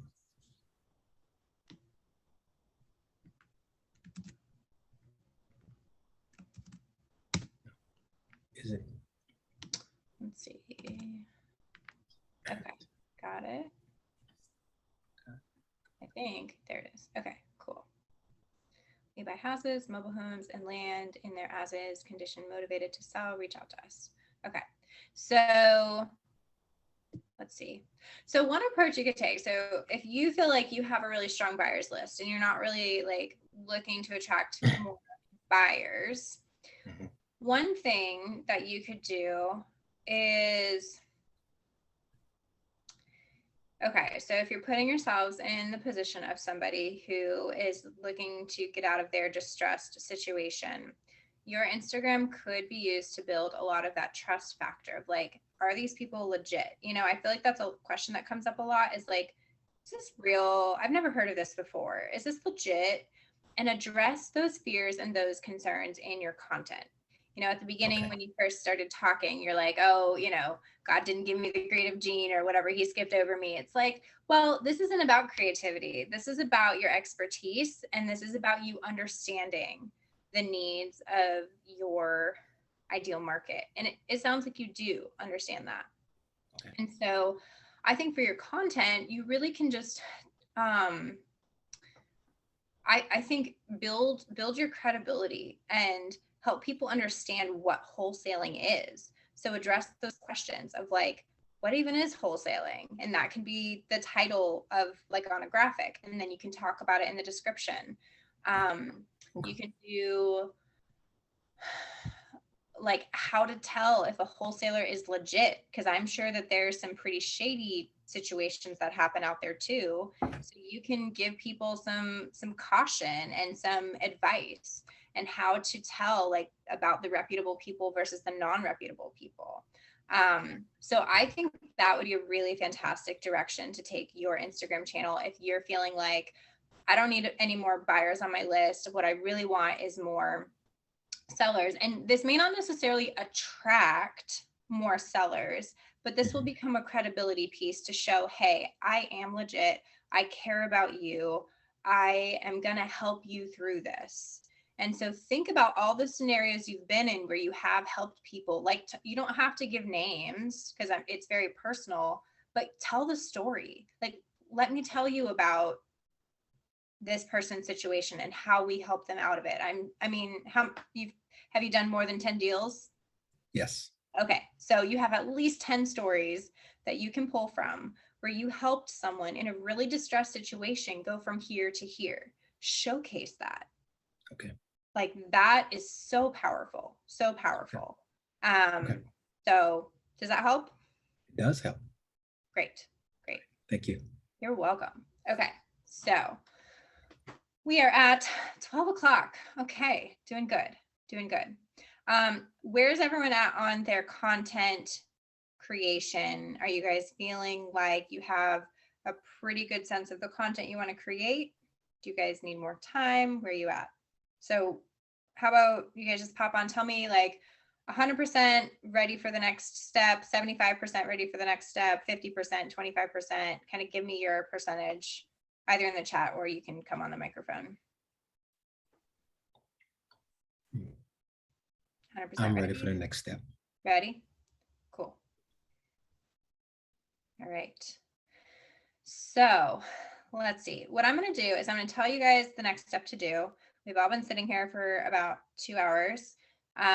So I'm going to tell you what to do. I'm going to give you guys a little bit of time to do it if you need some time to do this, and then also give us a little break. But if you guys go to the next page in the workbook, this is setting up your Canva system. So raise your hand if you have not heard of Canva before. 1, 2, 3. Okay, so Rebecca, Danielle, you guys have heard of Canva. Rebecca and Danielle, have you guys used Canva before? Okay, Danielle, Rebecca, you have? Okay, are you guys very familiar? Like, how familiar are you with it? Very familiar? I'm very Pretty familiar. Yeah, Perfect. pretty familiar. So this would be a great time for you guys, just like sit back, relax, and like, you know, go get a drink or something like that. I'm going to help everyone else through this, but you guys can take a look on in the workbook. So right now, we are going to create your Canva account. You can get a free trial of Pro for 30 days. So what this basically means is the Pro just gives you access to a huge amount of really high quality stock footage or stock photos, really nice templates. You can also just get a regular free account and, you know, use their basics, which their basics are still really great. But actually, let me think. So if you guys are actually wanting to get your content totally hands-off scheduled by the end of this class, then you're going to need the free Pro account because they have a content scheduler within Canva.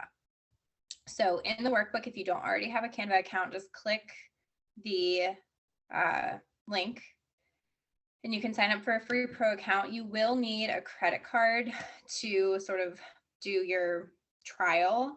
What I always do for those things is as soon as I sign up with my credit card, if I'm not sure if I want to keep it or not, I just put it in my calendar for a few days before it'll expire. Like, check this, see if I decide if I want to keep this or not. So I'd recommend grab your credit card, sign up for the Pro account, also put it in your calendar. It's only, I think, $12 or $13 a month. So it's not crazy expensive.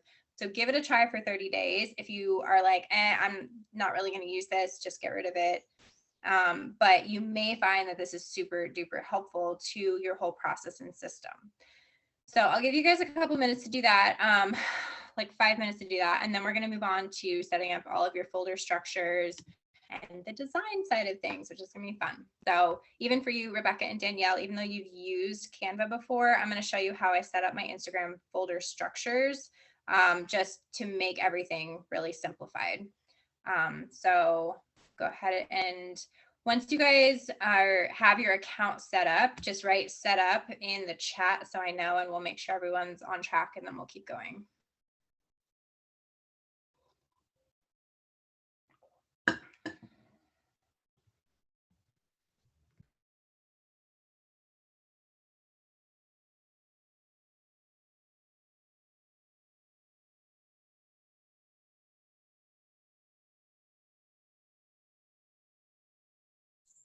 So you recommend just doing the Pro account, correct?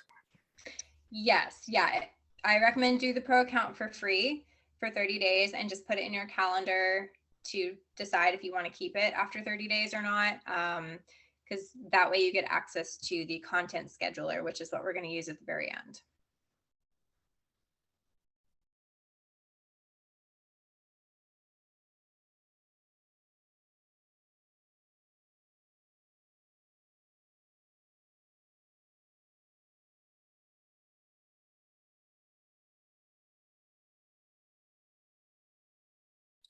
So I take it Canva is where I guess everybody pulls all of this Instagram videos and Yeah. sound bites from. Yeah, they don't have sound bites. They have a lot of stock photos. They have a limited amount of stock video. You know, a lot of people do their own content as well, so it's a mixture. And I'm going to give you guys a quick overview of the platform once everyone's all signed up. Okay. All right. I was just wondering where that stuff came from. That's all. I know. Here's the magic secret. Okay.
Hey, so I had the basic Canva, so I just went ahead and upgraded to the Canva Pro. A box came up that says set up content planner. Do I click on that or say no, not right now? Yeah. I can skip that for now. We're going to get to that at the end. Okay. Yeah. All right. Give me a thumbs up if you're ready to go, or thumbs down if you need more time. Okay.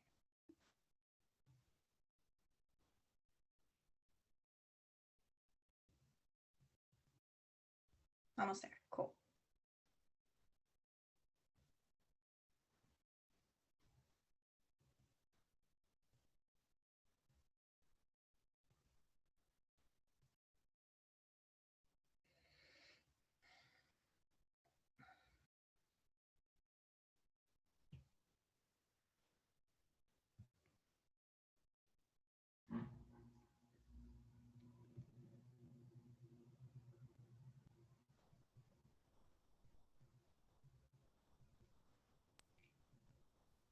And you said the pro account, I'm about to click on it right now, but you said the Mhm. pro account comes with a scheduler, correct? Yes. Yep. Okay. Yeah, and you should get a 30-day free trial, so you shouldn't pay anything today, and then you can decide if you want to keep it later. Okay, Danielle, Okay. or no, okay, cool, got Okay, it. thank you. Yep. Are you about to show us how to connect our Instagram, or is that something? Yep. If you feel confident in doing that yourself, go for it. I will show that in a second. I mean, mine's already set up, but I can kind of take you up to a certain point.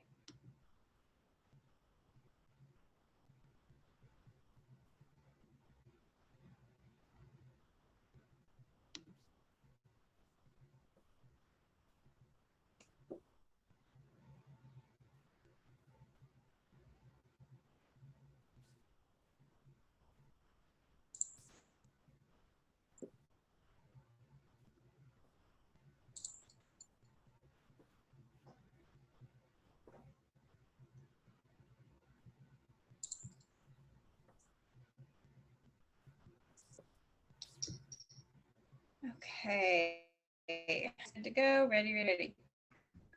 Awesome. So I'm going to, oops, I'm going to go ahead and screen share. Oops.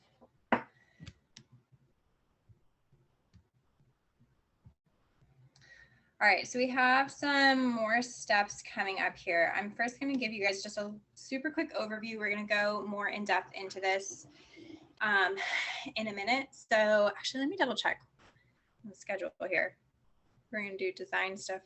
Okay, designing, setting up the tools. All right.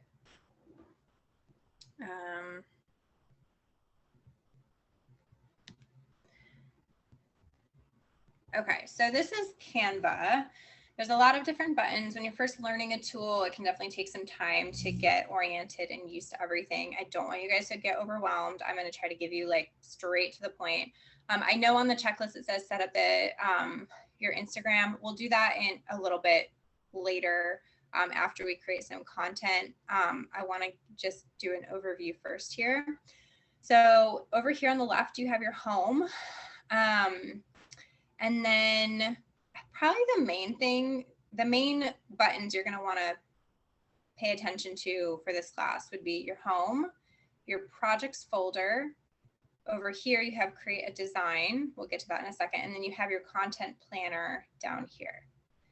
So what we're actually going to do is before we even create any content, I just want to set up the folder structure that we're going to use. For me, I think in systems, I find systems so helpful to build these boxes and containers for us to do things in. And so once we create this folder structure, it'll actually really help you in the future to keep this system going without a whole lot of overwhelm. So I'm going to read through these steps and then we're going to do the steps. So we're going to create a new folder and name it 8 August 2022. The reason for that is because once you create more folders in the future, it organizes it by like alphabetically or numerically. So if you did like August, like July, August, September, it'll do it alphabetically. But if you do like the number 8 for August, then when you do September, you can do 9 September 2022. That way it'll just look really nice and organized. And then we're going to create a new design. We're going to create, and so we're going to create the design packet for the week, and we're going to create multiple weeks of those. So let's actually see what the heck I'm talking about. So go over to, I think it's projects first. Is that what I said? Like, I think you have to click projects. Yes. Okay. So do you guys all have a projects folder? And when I'm screen sharing, I can't see the chat. So it's helpful if you guys just get on the microphone. And then you're going to click on this add new button and you're going to say add new folder. And then you're going to name your folder. So 8 August 2022. If you have in the future team members that are helping you, this is where you would invite them. And just hit create folder. Okay. So then if you click here, so the all button will show you like all your designs, all your folders, kind of everything. But then you click on folders and it'll show you everything that's organized in here. So obviously I have a lot of folders. You guys will just have your one main one. So then you're going to click into your folder and we're going to create your first design. So hop on the mic. Are you guys all tracking with me? Say yes or no. Yes. Yep. Okay, cool. So then we're going to do Yes. create design. Yes, I'm tracking. Awesome. Thank you. We're going to click Instagram post. So before we even click Instagram post, I just want you guys to see all the incredible options that you guys have for creating on Canva. You can do video, Facebook posts, Instagram story, Facebook cover, logos, brand boards, podcast cover. I mean, just the list goes on, or you can even create customized sizing for things. So Canva is quite robust and amazing. I love it. If you guys want to learn more about it another day, let me know. But for this class, we're going to focus on just the Canva post. So go ahead and click post, and it's going to open up a new tab for you. So you can click back to your main folder over here. And then we're going to name the post. So in the top right, this is where the title of this document is. So I'm going to do week 1, August 2022. Later on, we're going to copy this. It'll be week 2, August 2022, week 3, week 4, etc. Just check my steps to make sure we're going in the correct order. So we did create a new folder, did that. I love checking things off, guys. So projects +sign folder. create a new design. And what's great is you guys will have these steps. And so later, if you forget, you can just reference this. So we did create a new design. Okay. So now what we can do, what I'm going to do is I'm going to click this little button. It's going to hide all of the templates for now. We're going to come back to that in a second. And I'm going to add 4 more pages or however many. So if you have, say you're going to do 2 posts a week, then add it so you have 2 pages. If you're going to do 4 posts a week, add it so that you have a total of 4 pages. So we'll do that. And then notice how at the top, you can type in a title for each individual page within this document. So page 1, and this is just like my hybrid organization brain at work. You guys do not need to be as particular about this, but the reason I'm showing you this level of detail is number 1, to help you with your organization. But number 2, if and when you outsource this is so much easier to communicate and keep things organized with other team members. And so everyone's on the same page, rather than just, it's like, oh, just go create the designs. Like, okay, let's have a process for this. So we're going to do August 1st. And you can even just do like the 2nd, like you don't have to do the 3rd. Let's say we're going to skip the 4th and now we're going to post on Friday the 5th. Okay, so there you have the days lined up. Let me check my checklist over here. Add the pages, add the title of each page according to the date, and then title the design.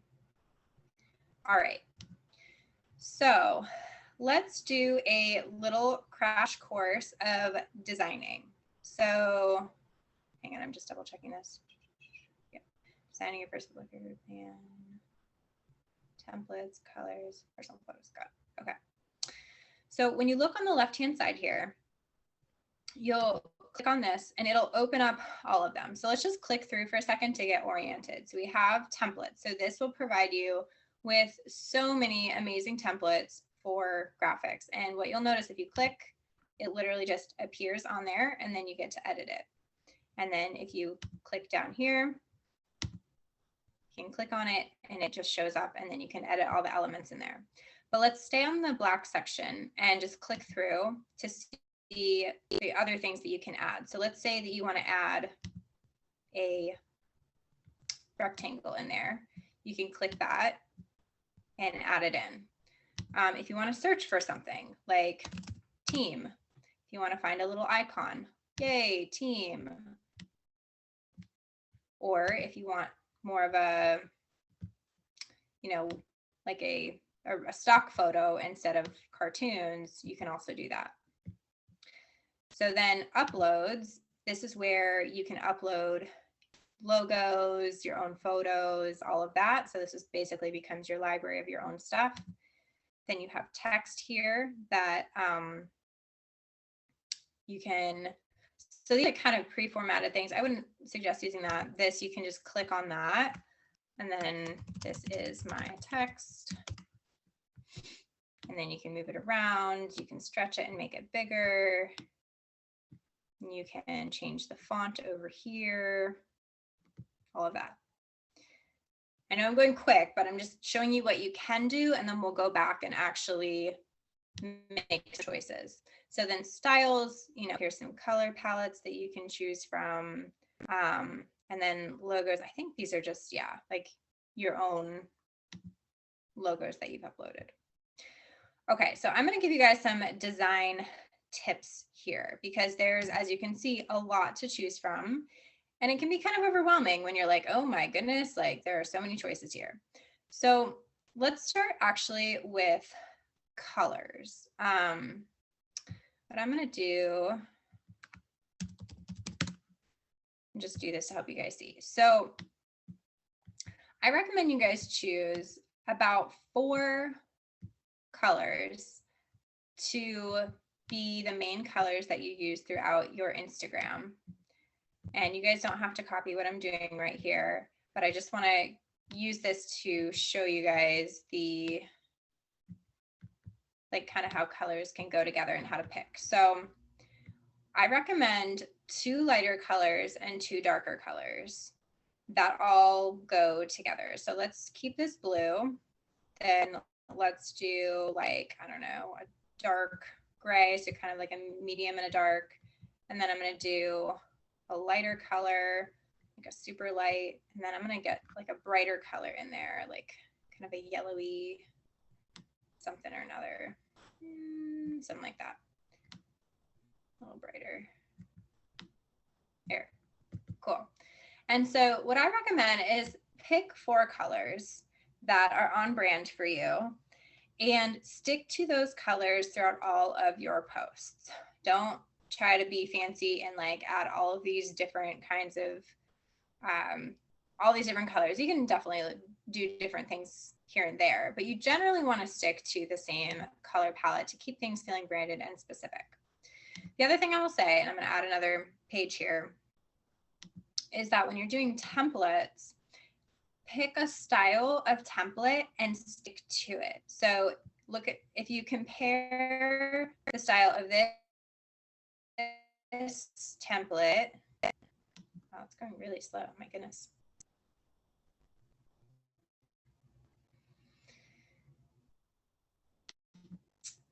Why is that going so slow? Am I coming in okay? Is that my internet? Yeah, we hear you, or I hear you. Okay. You're good. Cool. All right. Well, why is my computer bugging out? All right.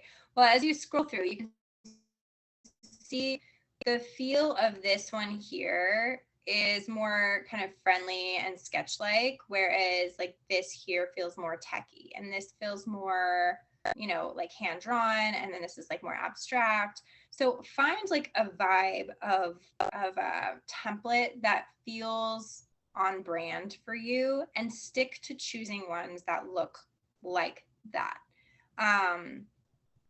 So like here's one that might be more sleek.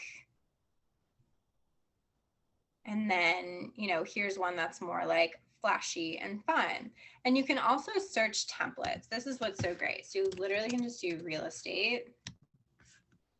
And then boom, you have all of these really cool looking real estate ones that pop up. So if we do this, and then you can change this, and instead of just listed, maybe you could put like, did you know? And let me think, I might even be able to type, did you know? Yeah. So, you know, we talked about doing some did you know questions. And so you can pick some of these, like these are really nicely designed. And this is where I say, like, think about the design you want, because there's so many options. Like you don't want to go crazy and like make things look really off brand. And so this is where like this one looks really nice, but then, you know, if your color palette is like more like what we talked about before, so you just click and then you can change out the colors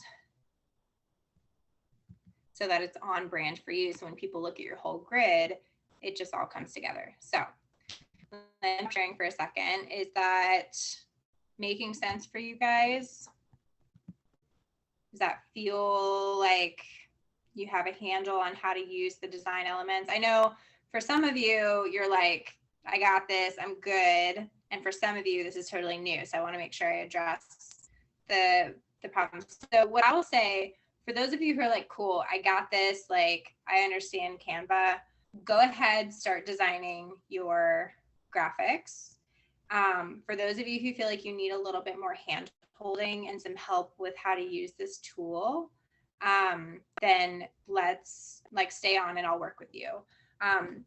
So for the first kind of work block here, go ahead and create your first week of posts. So what you're going to do is design it, and then don't worry about adding the description in. We'll do that in a minute when we do the scheduling. But just design everything.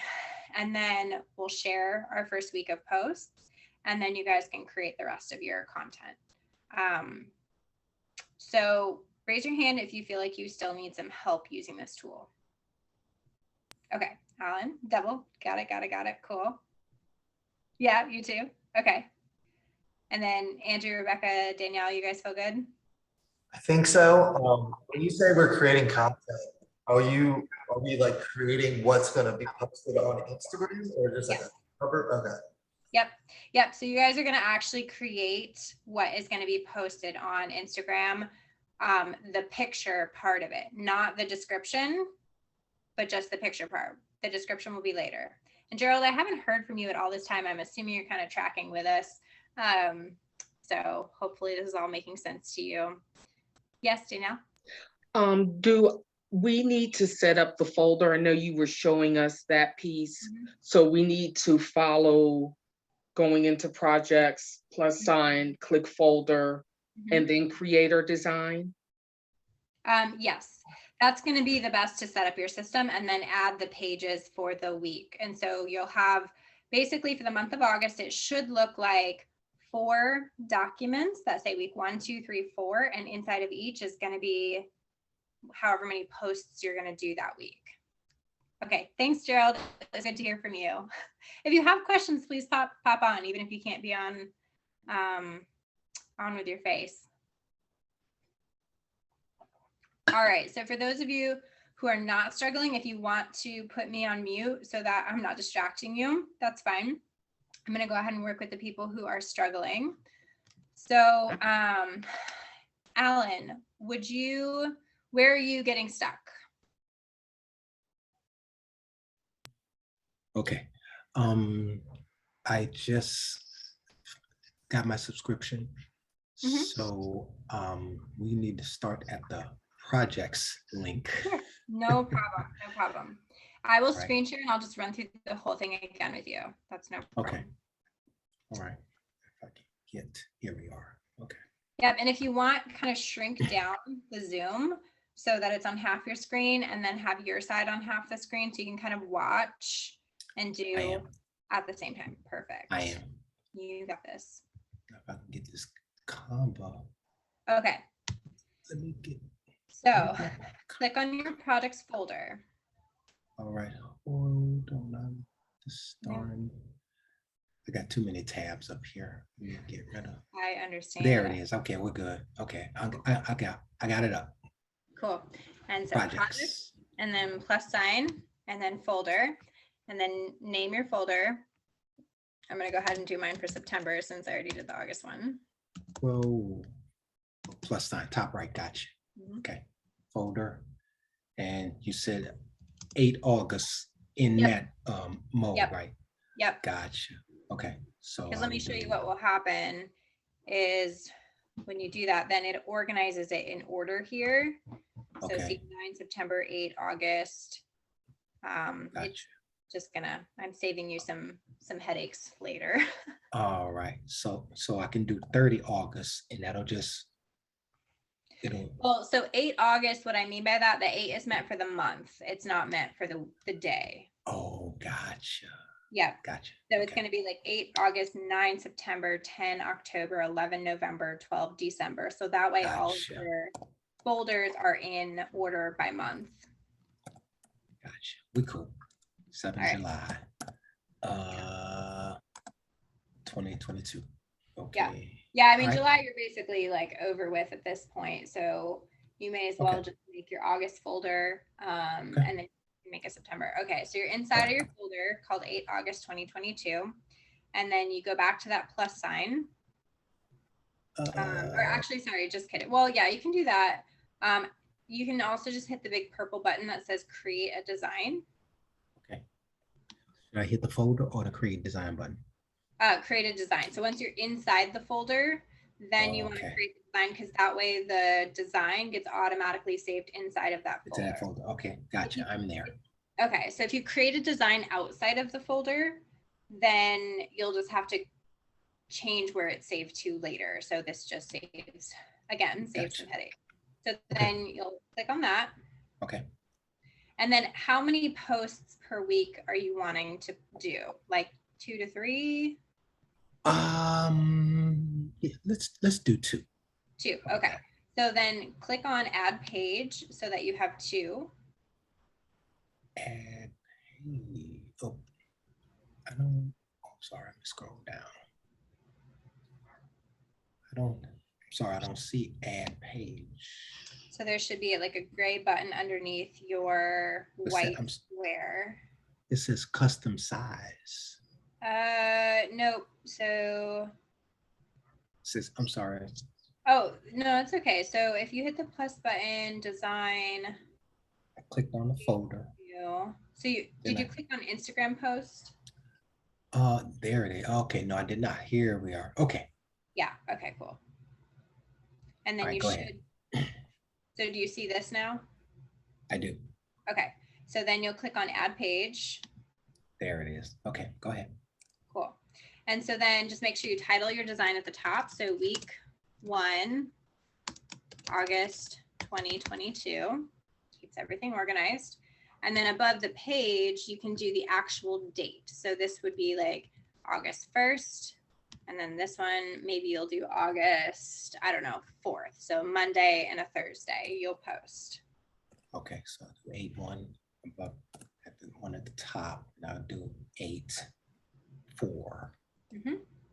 Bottom. Okay, done. So now, what did you want to post for your first 2 posts for that week? Did you want to post like, let's see, so your people, you're trying to build trust. So maybe something like, do you know the difference between a, like how to tell a legitimate wholesaler? You want to try that for a topic? Let's see. Okay, let's try. So, or About- what did you want to do for content for your first day? And this is where I get caught right here. I don't know.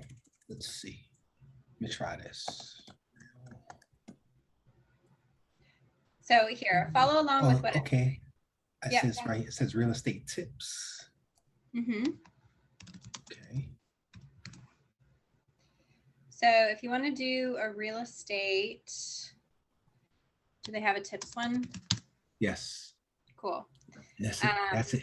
That's exactly what I see. What you see. Go ahead. Yeah. So then think about your branding and which of Mhm. these kind of fits with your branding. Like this one's a little bit more like bright and friendly. This is more like classic and subdued. Right. Okay. You know, this one to me is like looks more like a syndication, like bigger apartment building style. So if you don't do that, then don't put Right. that.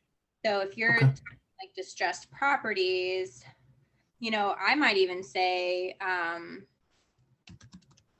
don't know if they'll distressed. Gotcha. Nope. Let's see, broken. How about this?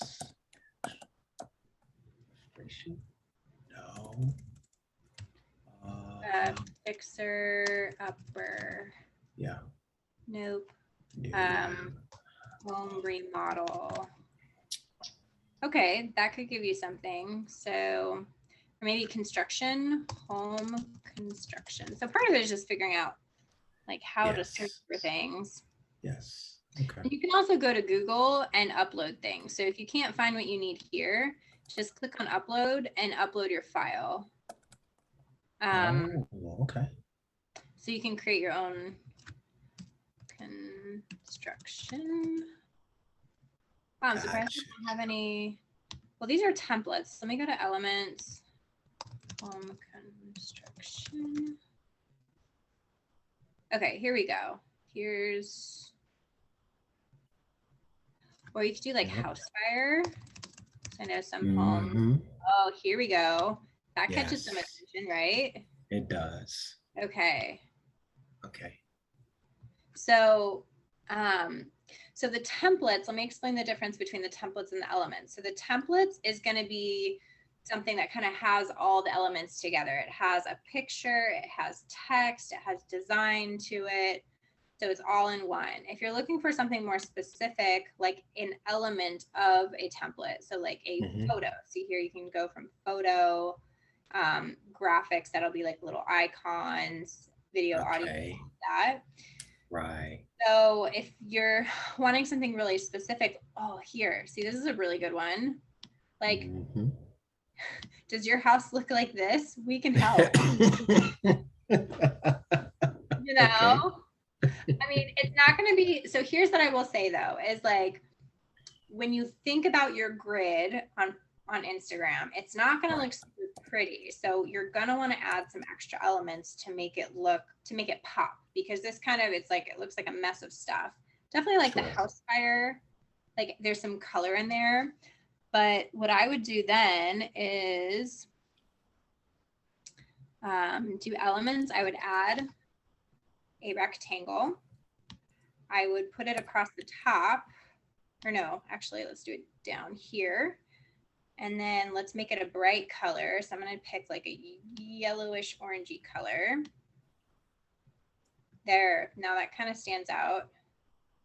I'm going to move the graphic up a little bit, kind of shrink it. So let's see.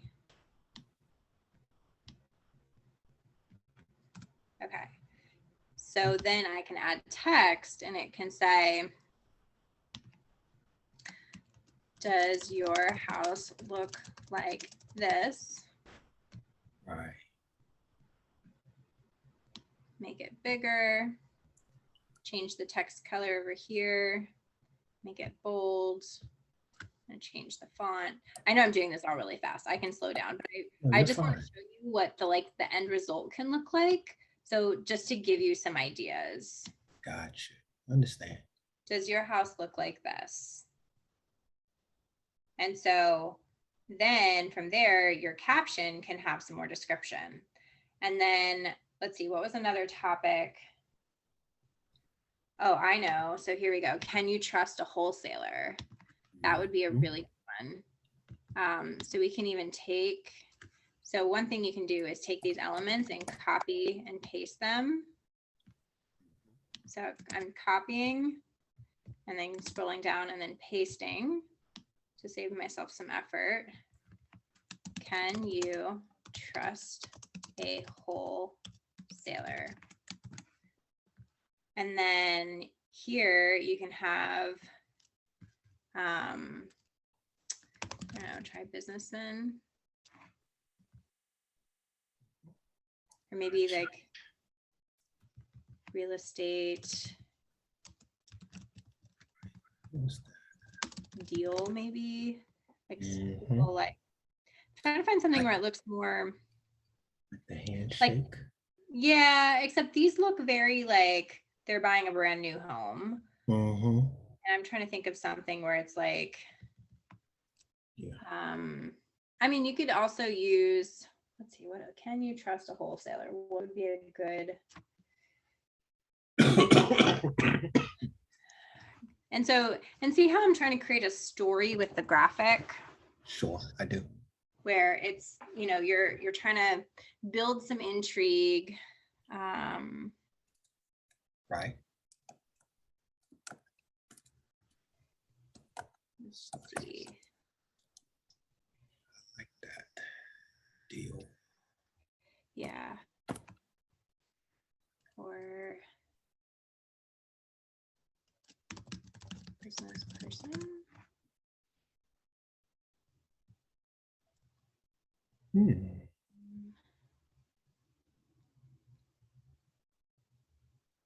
Okay.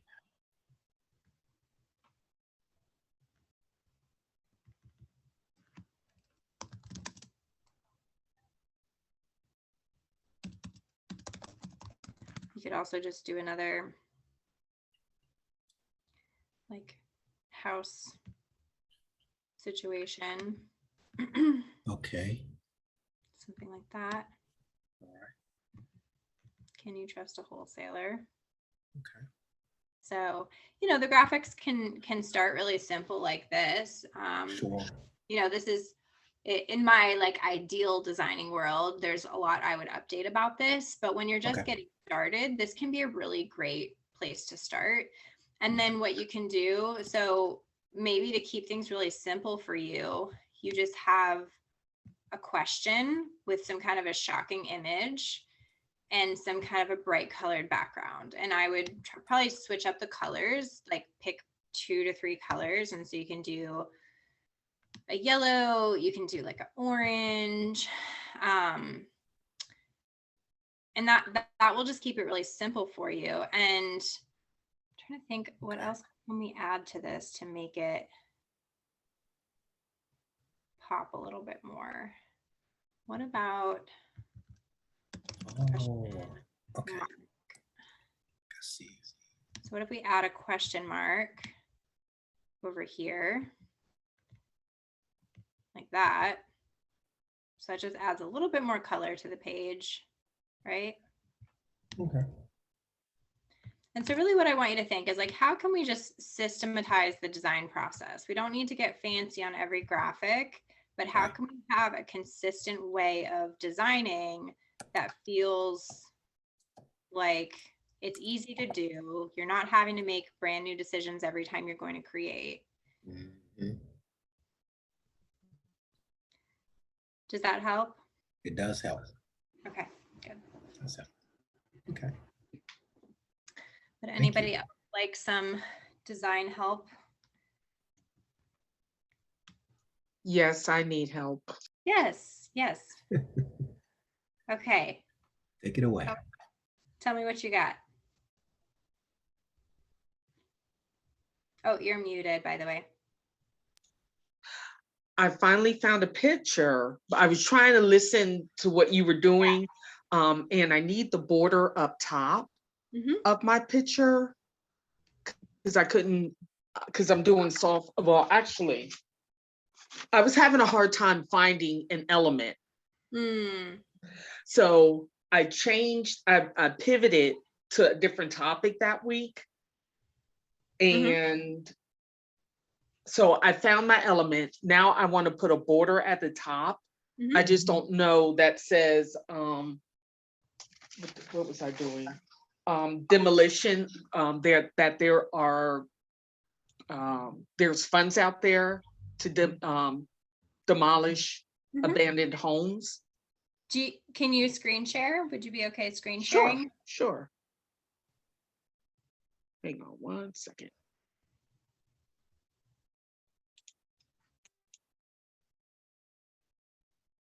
Okay. All right. Screen share.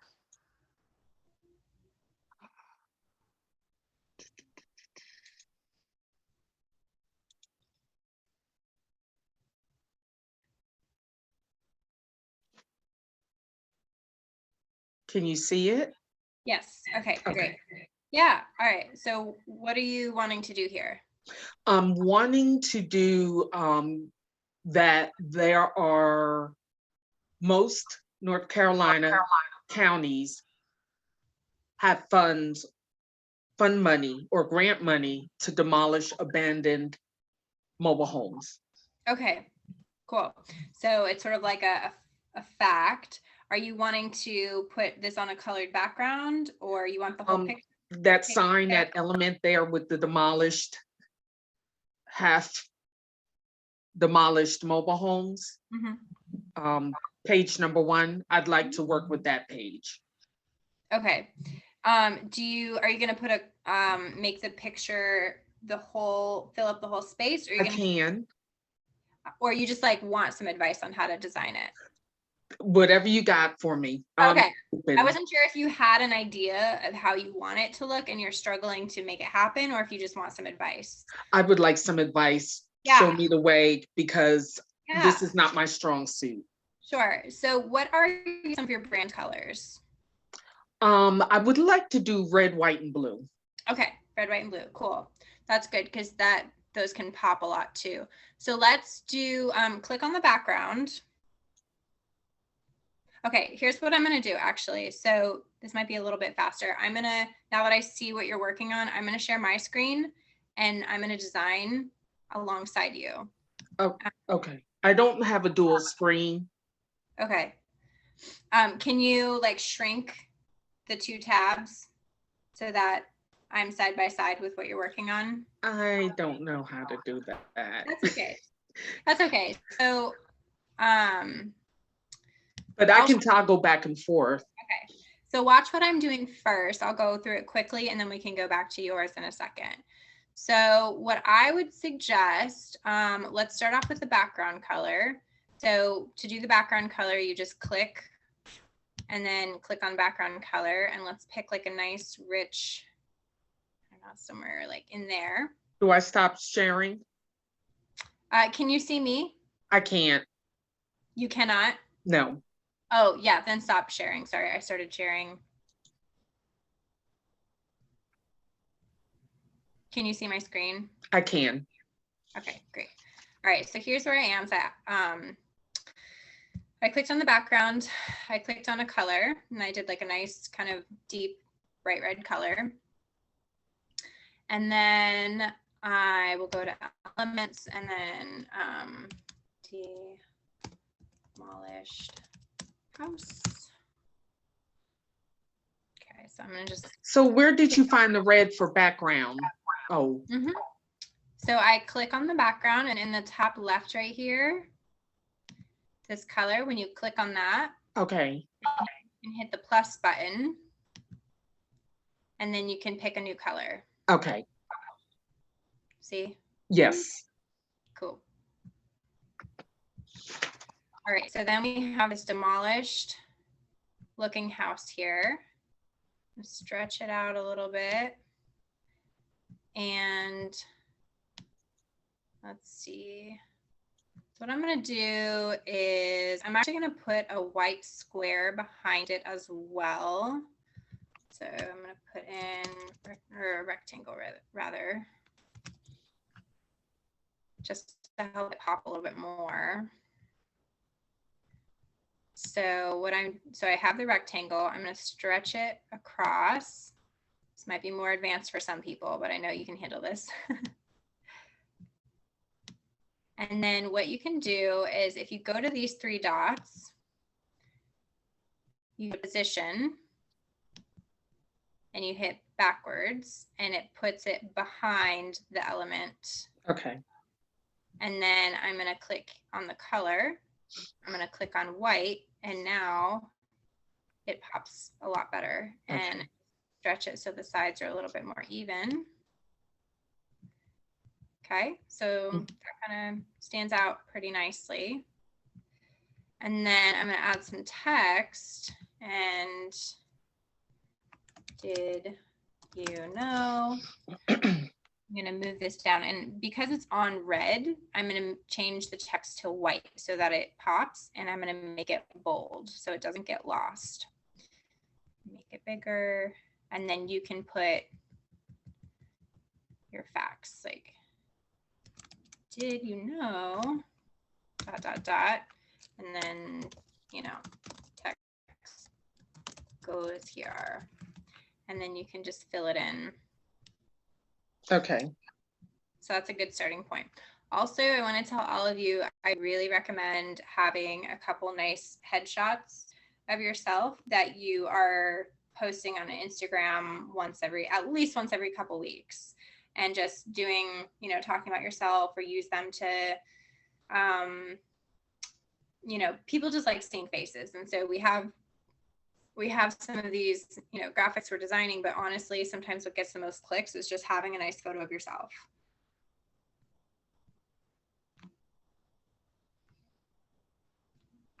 Like, Thank you. yeah, you're welcome. Anyone else want some design support?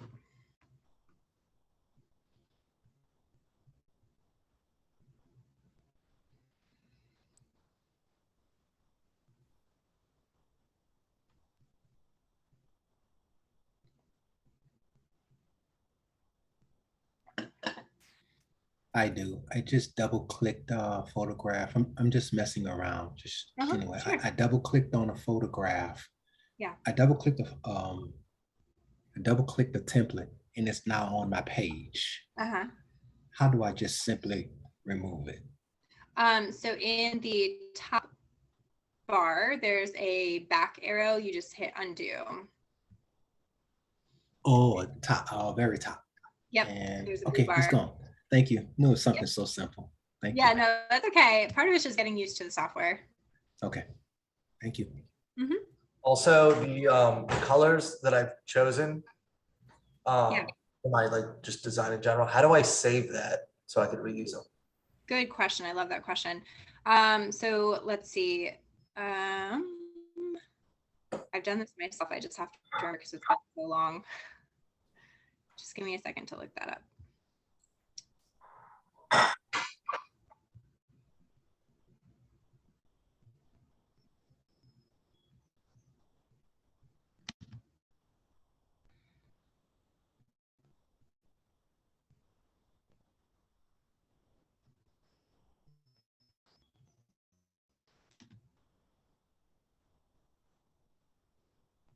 Okay, sorry, I put it. So Andrew, if you go to back to the home page, and I'll go ahead and screen share with you for this. So in the left-hand menu bar, you'll click on brand. And then you'll click on, then you'll have your brand kit. You're gonna click add new brand kit. And you just name it like colors or whatever you wanna call it. And then you can have your brand logo. And so what's great is that this will show up every time you're designing things. So it's really easy to pull from. And then you have your brand colors, so you don't have to put the logo in now, but you can just pick your colors and pick another color, pick your other color. And then you can also have your brand fonts here. And then it should save out. And then every time you create a design, it will populate with this as an option. Okay, so the colors I should probably copy those. I don't even know what you call the code. Yeah, the hex code. Yeah. Yeah. Do you have the hex code for your brand colors? I mean, I just like did it just now. Okay. I don't have like specific ones until now, but I just chose 4 colors, 2 dark, and I'm trying to figure out how to say those. Okay, cool. Yeah. Yeah, I was gonna say, like, if you had brand colors from before and you didn't know the hex code, there's like a color picker that you can use, just like Google search that and drop in a photo, and you can actually like hover and find exactly what the color is. Cool. But if you use Canva, then yeah, you just grab the code and then you can drop it in. All right, I can do that. Thank you. Yep.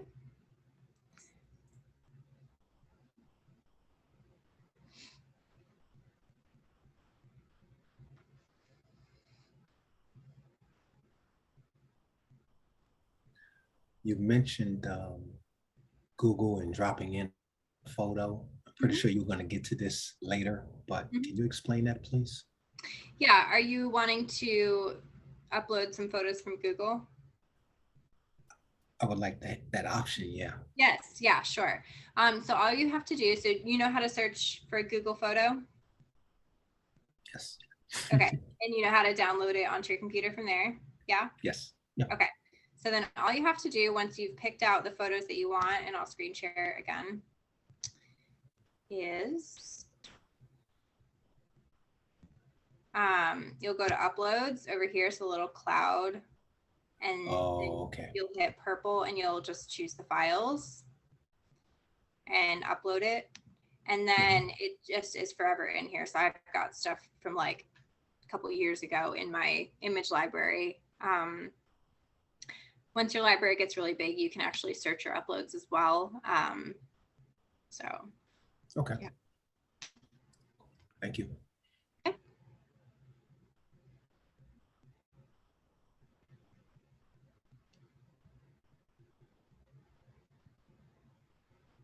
Andrew, you reminded me, I got to go get my lunch as well.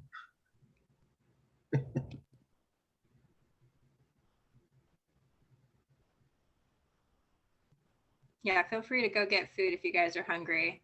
I ate a lot of food right before the call, so I'm doing okay right now.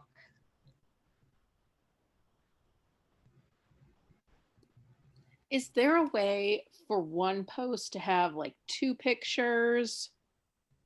Or like, Yeah, for the carousel. Yeah. Yeah, you can do that. Let me hang on before I answer your question. Let me just double check that Canva has the capability to post multiple. I'm pretty sure it does, that you can do carousel post. I'm not 100%.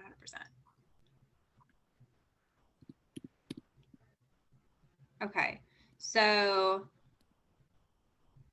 it looks like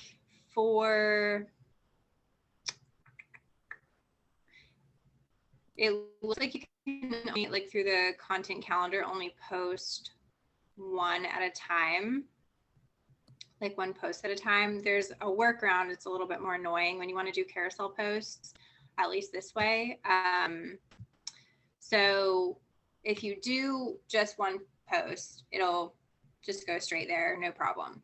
If you want to do a carousel post, that's something where you actually need to download it onto your phone and then like upload it from there, and choosing like the multiple images.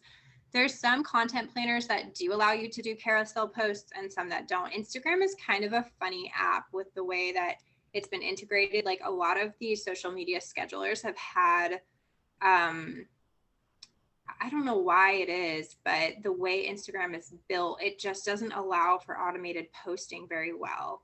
And so there's limited options for it as opposed to other social media platforms.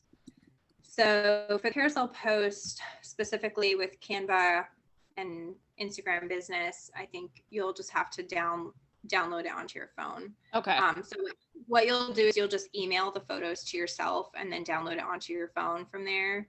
And then you'll have to post it from there. Okay. Let's see if there's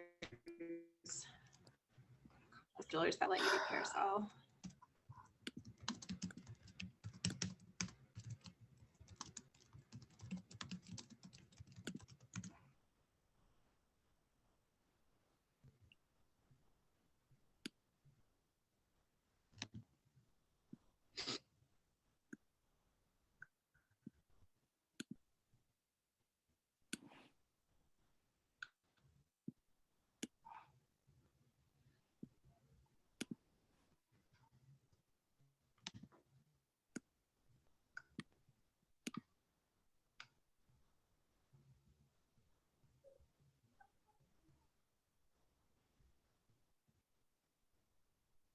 Okay, so it looks like the content scheduler later.com allows you to do carousel posts. So when you get to the point of like wanting to upgrade how you're running all of your social media, then later.com would be a good place to look. Okay, and we're doing 2 posts right now, correct? Mm-hmm. Okay. Yep.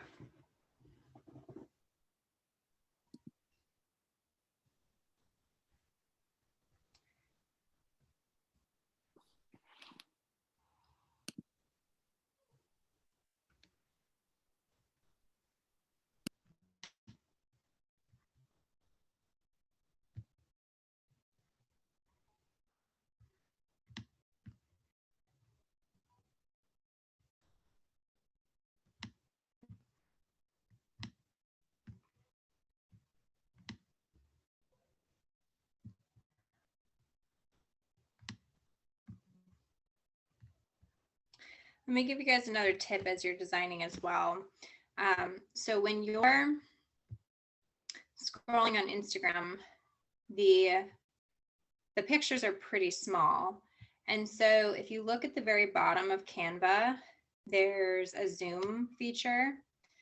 So if you need to like do more detailed work, you can zoom in, but I would recommend zooming out and making it really small, maybe around like, you know, I don't know, probably 15% or so will give you approximately how big it is on the phone. So people don't necessarily need to see every detail, but you want to make sure that it looks captivating enough where people will want to click and pay attention. And so I'm kind of looking even here, it's like, okay, maybe we want to make some of this text a little bit bigger. Maybe we want to add a little bit more color to help it stand out. Wondering even if like offsetting, turning this white. Yeah. So that's just a little tip, is to zoom out to check your designs.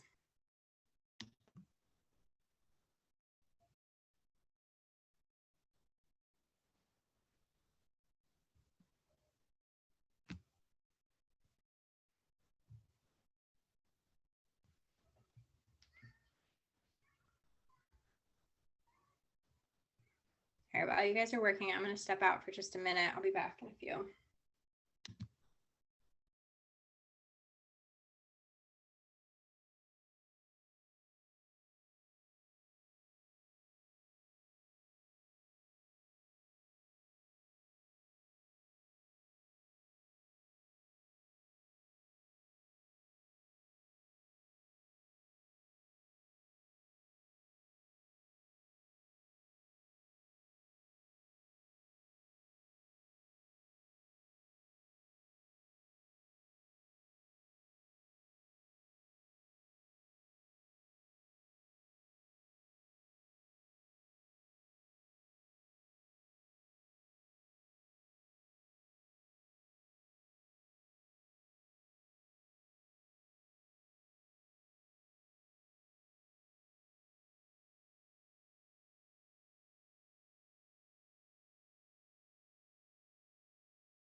I'm back if anyone has any questions.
How's everyone doing?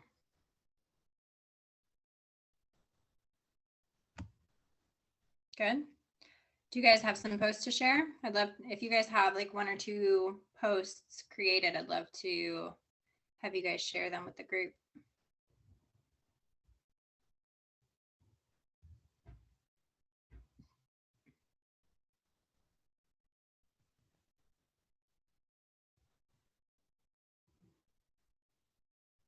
Alan, are you talking? Because you're muted if you are. Okay.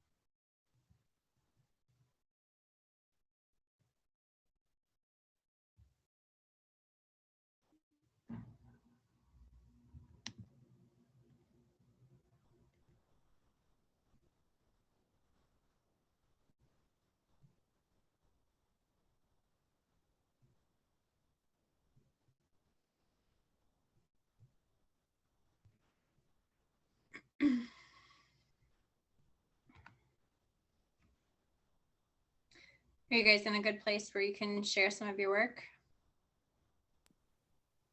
Sure, if you want to see what I've done. Yeah, I'd love to. Okay, how do I share my screen? Do I click share screen? Yep. Okay.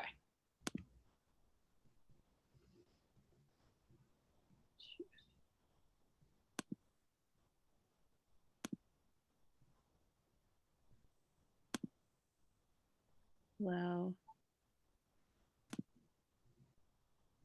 Oh, I think my husband put some type of a privacy on here. Let me see.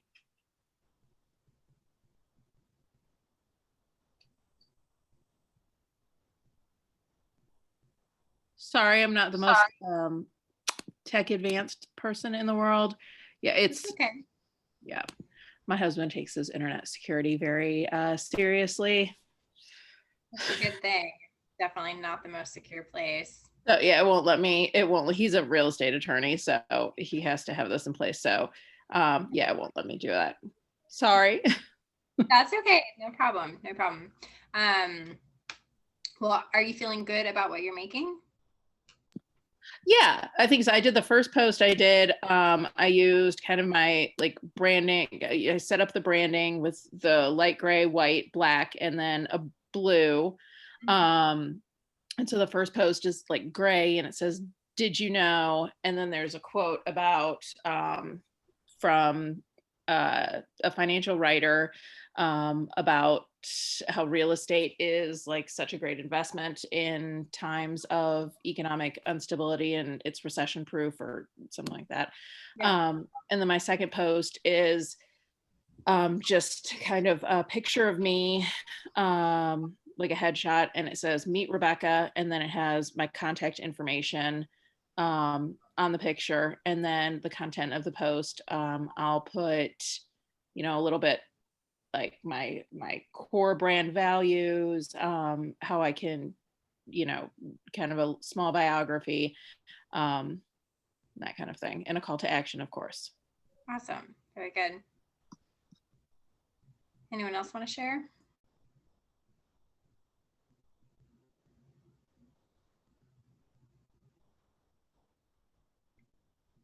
Okay, so if you guys, Alan, are you still struggling a little bit?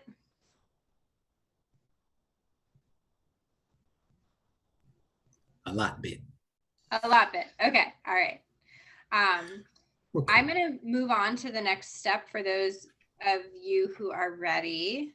And Alan, we can come back and help you in just a second. No problem. So what I'm going to do now is just show you guys how to make this very simple and repeatable for the next several weeks of content. So I'm going to share my screen again. And is this the one I was doing? Okay. So let's pretend that these are my designs. I'm all done with that. So I'm going to go back into my folder, refresh it for a second, make sure it saves out. Okay, so here we have like the week 1, August 2022. So now all I have to do is I can click make a copy, and then I can change the title right here to say week 2. Oops. Get rid of the copy of, and I'm going to duplicate it again. I'm going to have week 3, and then make one more copy. I'm going to have week 4. So you've already done all your designs for week 1, and now you're just copying and pasting everything. It doesn't mean you're going to keep it exactly as it is, but now you have a base to start from with your designs.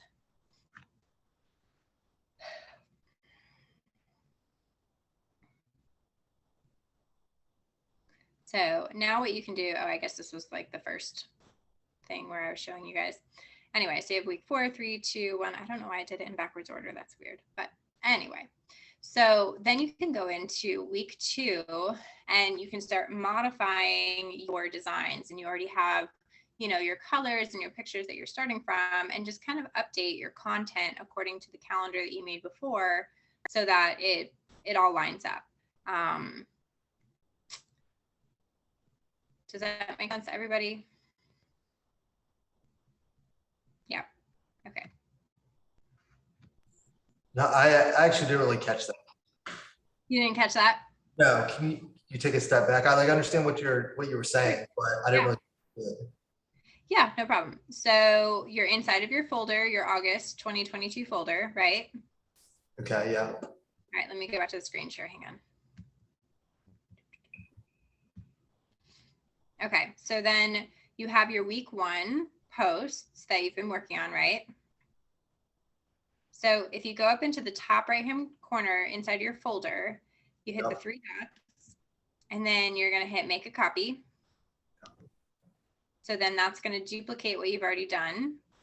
That shows up at the beginning, and then you're just going to change the title of it so that it's week 2. Oops. Where does that show up? It should show up right inside of your folder.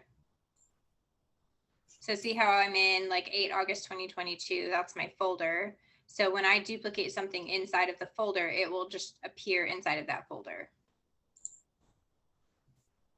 Oh, I see. Yeah, yeah. Okay.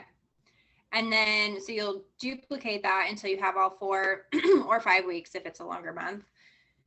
And then you'll just one at a time click into the weeks, and then you'll update your designs according to the calendar that you had made before.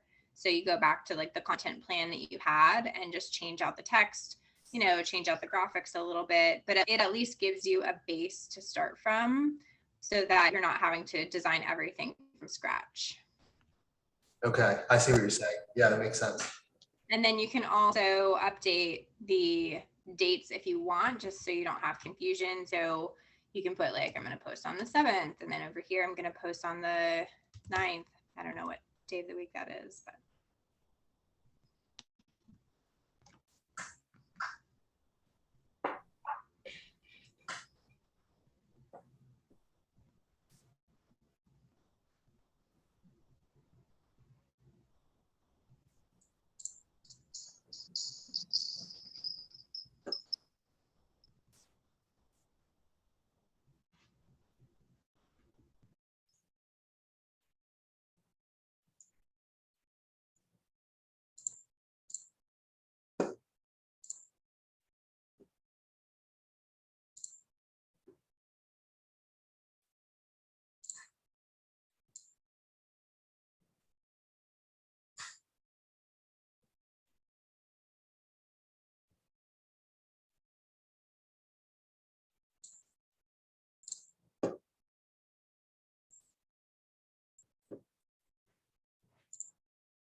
All right, how are you guys doing on that step? Have you guys had a chance to duplicate things? Yeah. Okay. So now I'm going to take you through the process of scheduling your posts and also connecting your business Instagram if you haven't done that already, to make sure we cover that, and then we can come back to finishing up your designs. But let's at least finish the process of getting a few things scheduled. That way you guys know exactly what it's like, and then we can keep working on the rest of the posts. So let's go to, let's see. Oh, I need to screen share you. Here we go. Okay, so we're gonna head back to the content plan that you had where you were writing in your descriptions. And what you're gonna do is you're gonna select so pick the text that goes with the first graphic that you're gonna post. So if you have a whole bunch of them written out, you'll just click on the yellow and the comment will show up, and you're just gonna copy that and you're gonna hang on to that because you're gonna switch over because you're gonna paste it in a second. So then switch your tab, excuse me. And then pick the photo that you're gonna post. So you'll click on share. And then, oh, if you don't have, okay. So to connect your business Instagram, does it give you an option? Because mine's already connected. I forget what it looks like. When you don't have your business Instagram set up, does it give you an option to set that up? Does someone want to screen share who needs to connect their Instagram? Andrew, do you want to screen share? Yeah, I can do that. Okay. Let's see, share screen.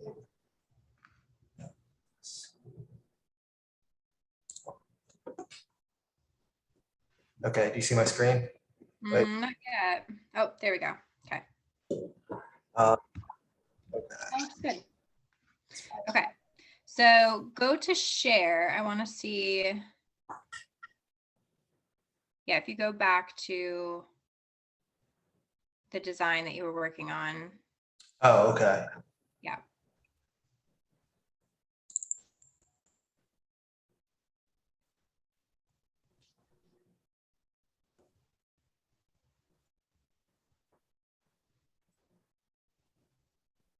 And hit share. I don't 100% remember, but I believe this is, so go to the top right in the purple bar where it says share. Oh. Yep. And then click on Instagram business.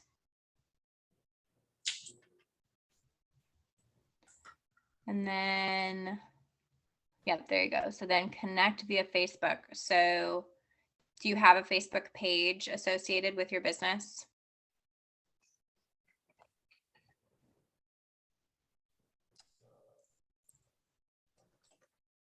This might take a second. It's okay. So for those of you who don't have your Instagram attached to Canva, go ahead and follow the steps that I'm taking Andrew through here to make sure that you're all set up for this. Password.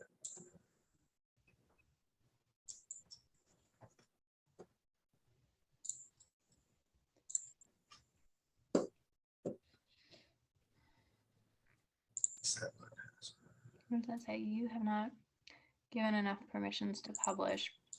Yep, try again.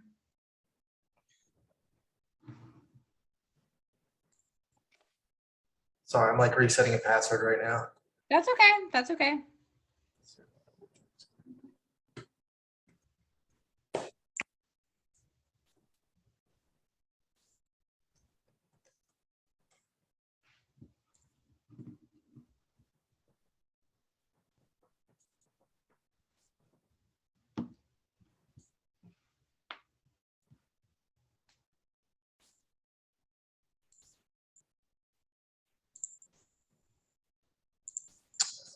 that's not it.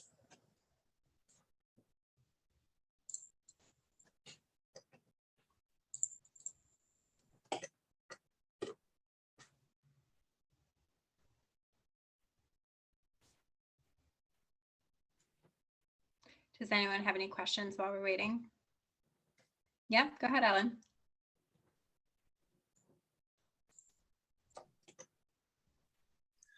All right, really quickly, can you talk me through from here?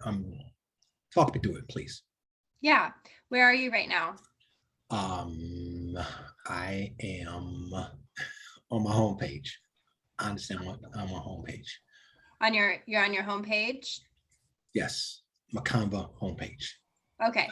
And so are you trying to connect your account? Yes, yes. Okay. That's So what you're going to do is go to the graphic that you most recently designed. Oh, okay. So you'll click on your projects and then click on the file. And then if you look at Andrew's screen that he screen shared with us, in the top right-hand corner, there's a white button that says share in that purple bar.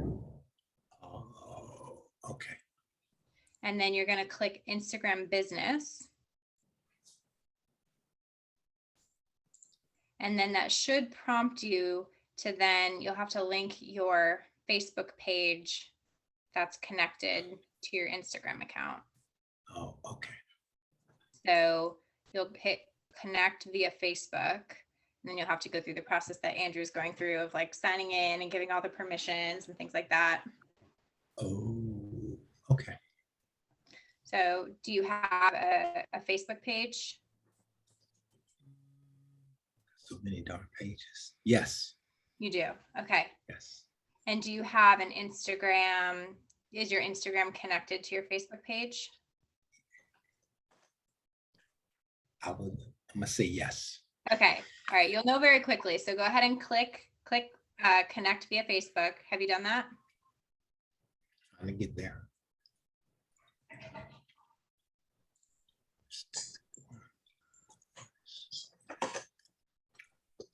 All these pages. No, it's such a pain to connect everything initially. Like this is always the part of tech that I dread. But then once it's done, it's like, oh, okay, I don't have to think about that again.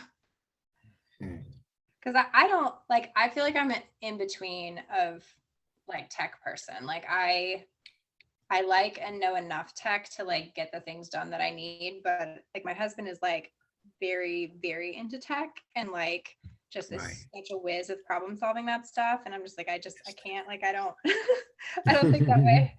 Hey, Allie. Yeah. Yes. I am at a point where it's saying that I guess my Facebook is not linked to my Instagram. Okay. So it says you don't have an Instagram business account linked to your Facebook page. Okay, let's fix that. So open up Instagram on your phone. I can stop sharing. I'm a lost cause right now. I don't know about that. It's okay. So we'll just take the next like 10 minutes and let's troubleshoot all of our tech problems. It sounds like everyone's kind of like stuck on some kind of tech thing. So I will walk you through as best I can wherever you're stuck. So Danielle, if you are not connected, go to your Instagram. Okay. And then you'll need to turn it into a business account. I do have a business account. Okay. So then you'll need to, let's see, just looking here, maybe under settings, and then business, nope. Security ads, maybe under account. There's a way to connect to Facebook. I just have to figure that out now. Search please. So you do have a business account? Yeah, I do have a business account for the Instagram. Okay. Because usually to set that up, you need to connect it with Facebook. Oh, okay. Okay, I think I see something in accounts. Okay. It looks like it is because I'm seeing L&D Legacy Facebook. So I'm Okay. seeing it in there on Okay. IG. Okay, so, and you were connecting that same Facebook page? Yes. Okay. So probably I need to go on Facebook and link it. So your Instagram should, oh, I think Alan's microphone. How do I mute him? Mute, okay. So let's see, so if you have an Instagram business, it should be connected already to your Facebook. So what's the error? Okay, so what's the error that it's giving you when you're using Canva to connect through Facebook? Okay, so the Canva is saying, what Instagram business accounts do you want to use with Canva? In a later step, you will determine what Canva can do with the accounts you select. And then it says you don't have any Instagram business accounts linked to a page. And then it gives me a box to link an account. Yeah, so probably click that.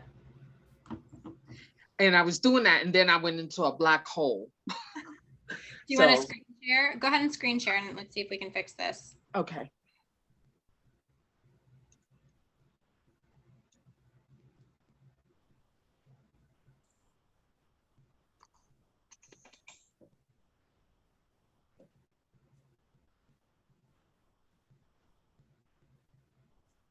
Okay, I'm gonna go back to where I was because it brought me here. Okay. So I'm gonna start over again. Okay. And convert to Instagram. Share. Okay. Business Instagram.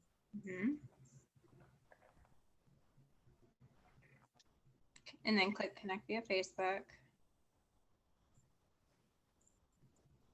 And it's thinking.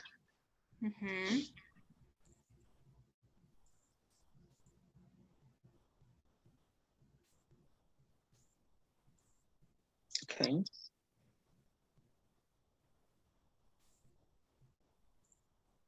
And then it brings me to here. Hang So on, anything else?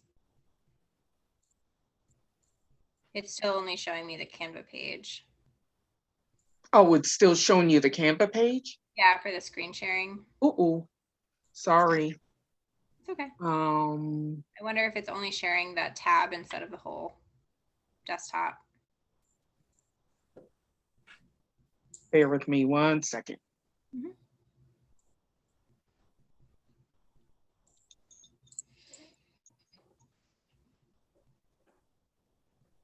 Okay, yep. Instagram business account do you want to use? Have an Instagram link to a page. Okay, so click link an account.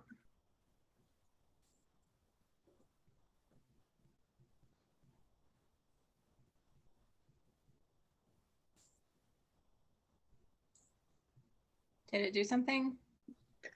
Yeah, it brought me, do you see a page? I don't. That's okay. Just talk me through what you're seeing and I'll. Okay, so it's saying create an ad. It's almost like instructions. It's not giving me an option to log into my Instagram on this page.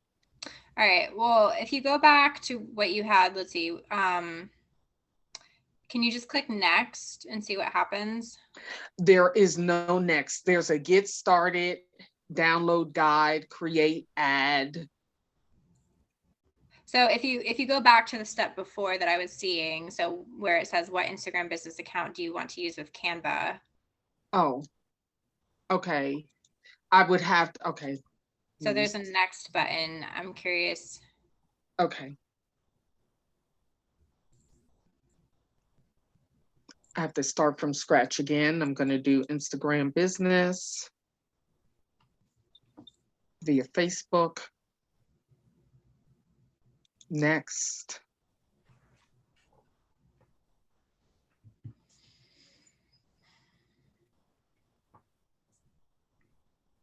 Continue as L&D Legacy. And it kind of brings me back to link an account. Yeah, so click next instead. Oh, okay. What pages do you want? Okay, so it said, hang on.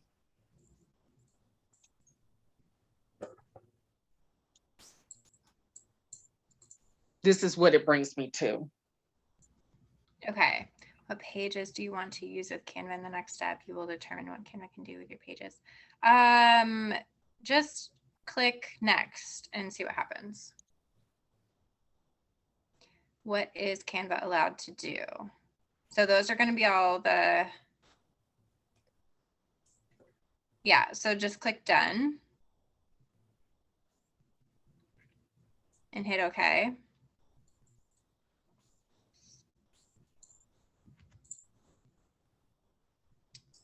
Did that work? You have not given enough permission to publish. Please try connecting your account again. So go through all the same steps except click toggle everything on that last page and see. Okay. All right. Andrew, how are things coming along for you? I think good. Okay. Here.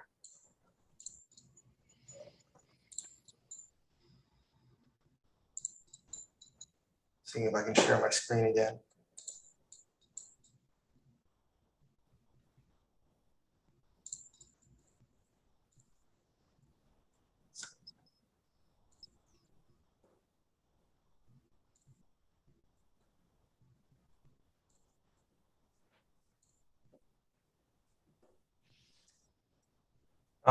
Okay. So I finally figured out the password. Okay. Good. So pages, yep, next. Toggled all on, yep. And done. Okay.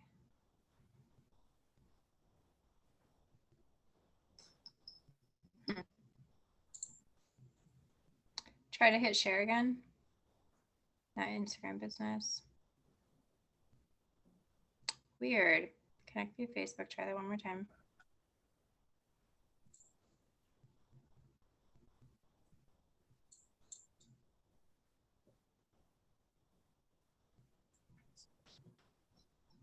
Link to Canva with Facebook. Yeah, do that. We couldn't connect to your Facebook account. Already connected to another Canva. Do you have another Canva account? No, I just downloaded it. I mean, maybe because maybe it's already connected. Gosh. Yeah, let me check something on my,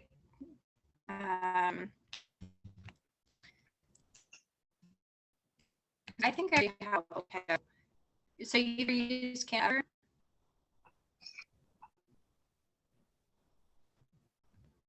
What was that? Oh, I was asking, so that, have you ever used Canva before? No, never.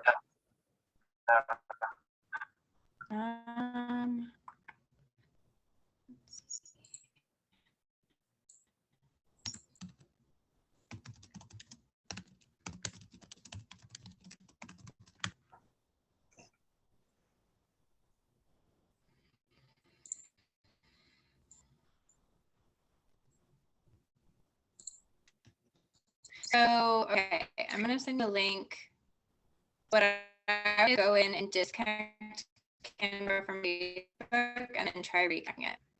Let's see. Okay, I'm going to send this link in the chat. Hopefully this helps. And text can be so frustrating. Okay.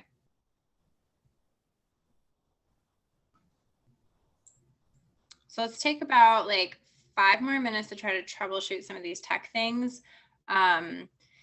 If it's not working, we can still move on to using the scheduler. And then all you guys will have to do is figure out how to connect your accounts and then get everything to post. So we can still pretty much finish this whole process. Yeah, so I'll give you a couple more minutes. Does anyone else need some tech help? Andrew, do you want to stop screen sharing, or you can keep if you would like some help?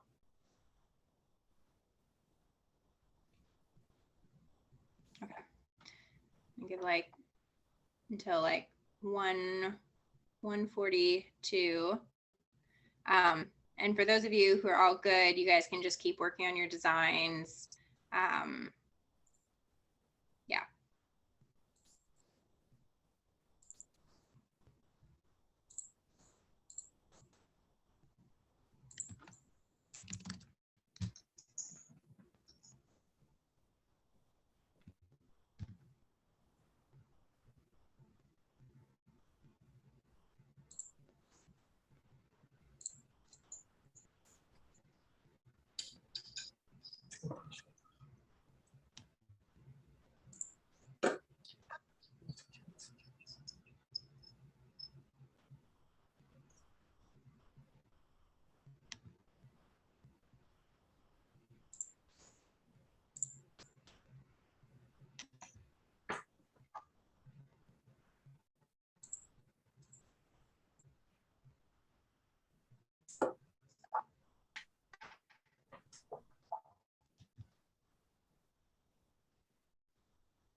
So in the link that you sent, it says go to your settings and scroll to connected social accounts. I'm not. Inside of Facebook or Canva? Canva. Okay, let me see.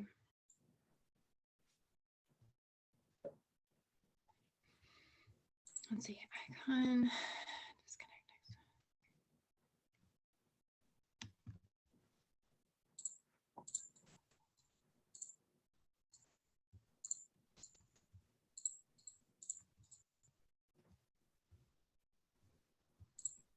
So let's see, when you're in your account section, does it say apps connected to Canva, Facebook, and Instagram business? No, I didn't say any of that here. I logged out, trying to log back in, see if that helps at all.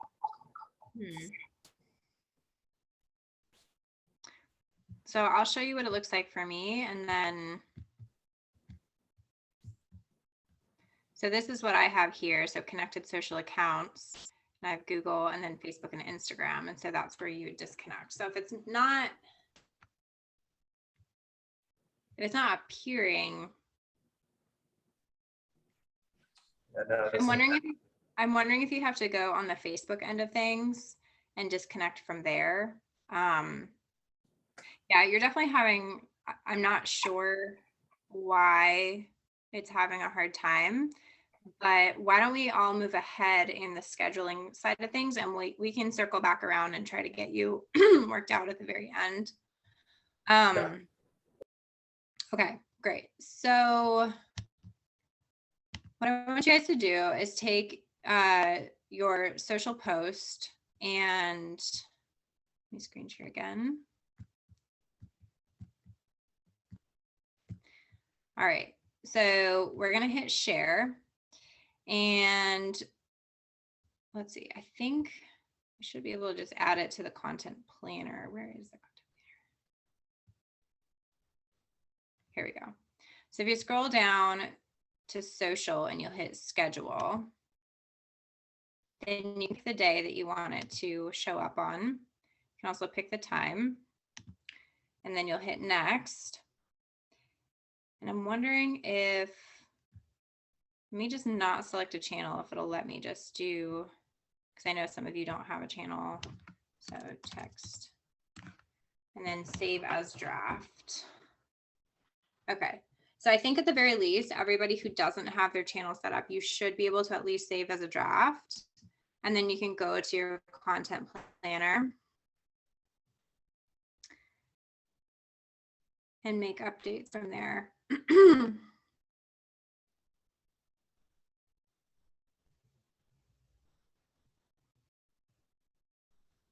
Okay, so there's my draft. So there's a few ways to schedule your posts. One way that you can do it is straight from the design page that you have. So, you know, I hit share and then click more, and then I scroll down and I find the scheduler. And then you click here, you want to choose the page. So I already did this one, so I'm going to select a different page. I click done and then save as draft. And then you can see it on the content planner. The other way that you can schedule your content is going to be by scrolling down in your home menu bar and just clicking on content planner, and a little plus will appear. And so you can just hit the plus button, go to your projects, and then you can go to the folder in the week, and then you can choose your content from there. So there's kind of two ways to approach scheduling your content.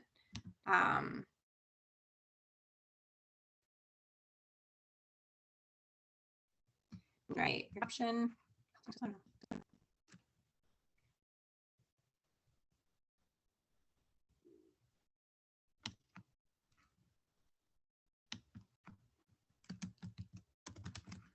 And then you can hit schedule.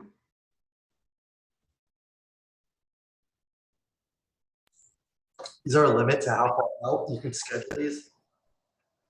That's a good question.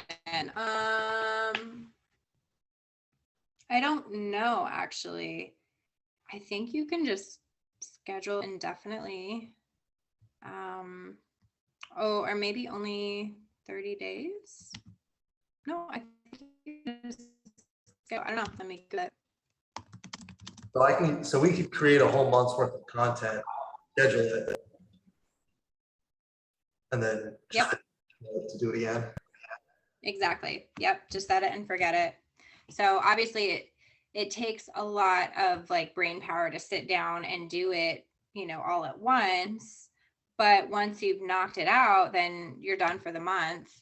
I think, yeah, I don't know the answer to your question. I'm sure you can find very easily. I am pretty sure you can schedule further out than a month at a time. So yeah, so you could even plan content for a quarter.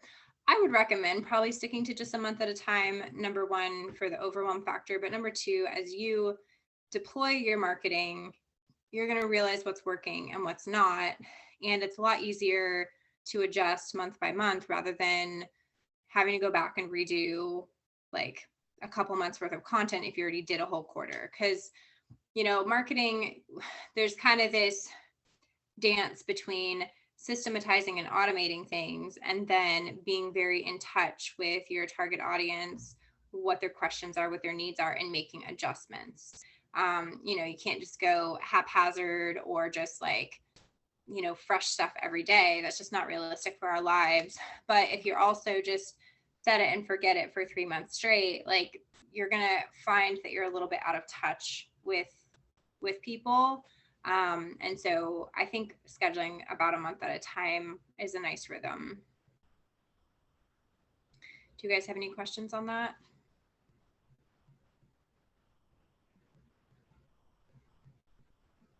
Okay.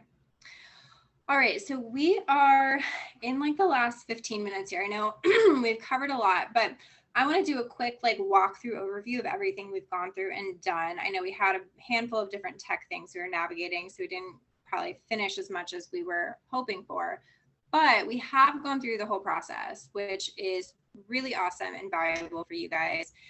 And I think at the end of the day, it's like creating the content. Yes, it's going to be a little bit cumbersome, but having the strategy behind what you're doing is really the essence of it. So even if you're only doing one post a week, but it's really high quality, that is better than doing like 5 very meh posts where people are just like, there's not really value here.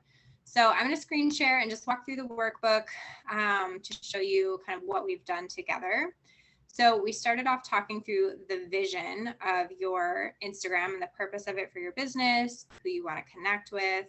And these are questions that you're going to want to revisit. Like I always like to remind people, like I just said, like marketing is not set it and forget it. Marketing is this ongoing conversation between you and your target market. And you're always going to be learning something new about the people that you're trying to serve. And so you're always going to want to come back and revisit this vision and redefine who it is you're trying to connect with, add in more details of the kinds of content people want to see, the kind of value you can add to them. And along the way, you're probably going to find people that you admire and would like to kind of imitate some of what they're doing. The bio, again, the more that you understand who you're trying to attract, the more clear your bio will become. So just kind of keep that in your mind to just always be considering, is my bio really doing what I need it to do for me? If you're not seeing a lot of clicks, then maybe you need to look at revamping something on there. So then mapping out the month. We didn't actually touch on the promotional thing too much in terms of how to apply it, but basically if you have a special promotion, you'll just want to make sure to add that into your calendar so that you can have posts around that. But it's great to just brain dump everything, you know, have a phone note, add it to your list here, and just get all the ideas here. And you can always come back and revisit these things. But doing this once a month or once every other month can be so helpful to just get fresh ideas. And so, you know, you could probably use the topics here for the next 2 months and just take different approaches and different angles to it. And then when you have your content plan, so like we talked about here, you know, just focus on 2 posts a week or something and pick the days that you're going to post, write what you're going to talk about, and then add the comment for typing out your whole description for what you're going to do. As you get more comfortable with what you're doing, you can add posts, but this is really just a good way to organize your thoughts. And then of course, always check your copy to make sure that it's emotionally connecting with your audience, that it adds value, and that it has a clear call to action. Here's all the steps for you to check off for setting up your Canvas system. Hopefully you're able to make it through most of them, but if you did struggle on anything, I tried to lay it out as clearly as possible. So you should be able to come back to this until it feels more intuitive for you. And then scheduling your posts. And so what we were talking about just now is you copy your text from your post 1 on the document. So that's where you like grab your content here and copy that. And then when you're scheduling your post, you paste it into that little description box. And so you'll go back to Canva, open the content planner, add in the graphic that you want, and then paste your text, make sure it all looks right, and then schedule it for the correct day. And by labeling, let's see, back here, by labeling the date at the top of each graphic, it becomes super easy to know exactly what date you were planning on doing that content. So I hope that this process was helpful for you guys. I know it was a lot. You all were coming from different places and different experiences and different tech issues. But hopefully this is something that you feel like you can wrap your head around just the more you practice. Do you guys have any final thoughts, any final questions for our last few minutes together?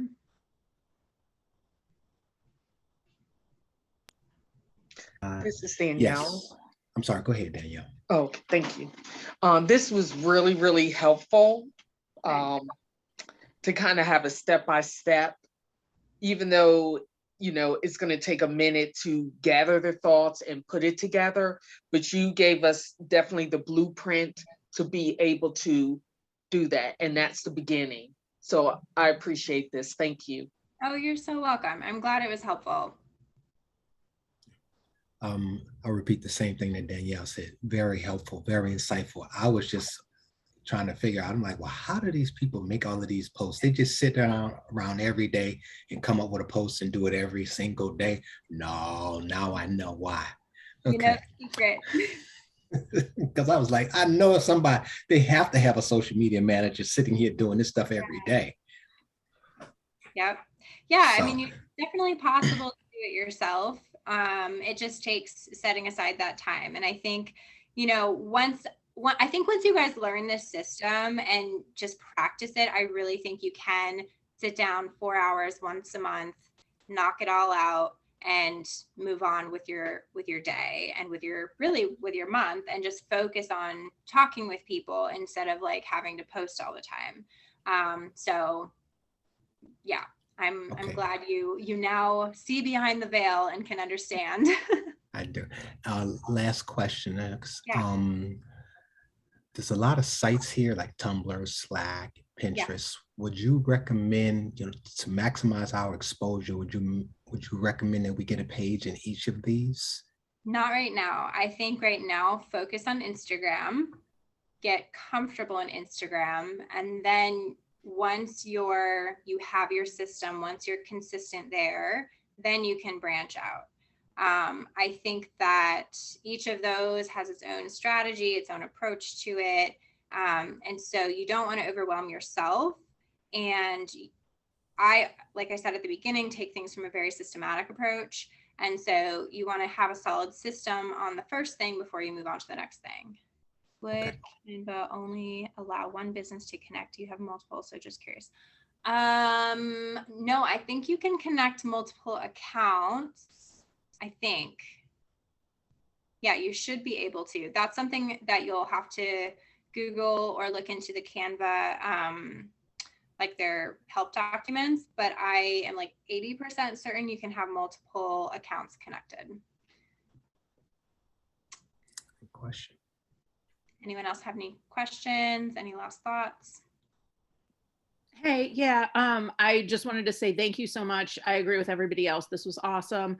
But you had mentioned previously, like potentially 2.0 Instagram class or hashtag class. Is that something that we would sign up through? Like, would you do that through the RIA, or would you do that do you have a site where you offer these types of lessons aside from this?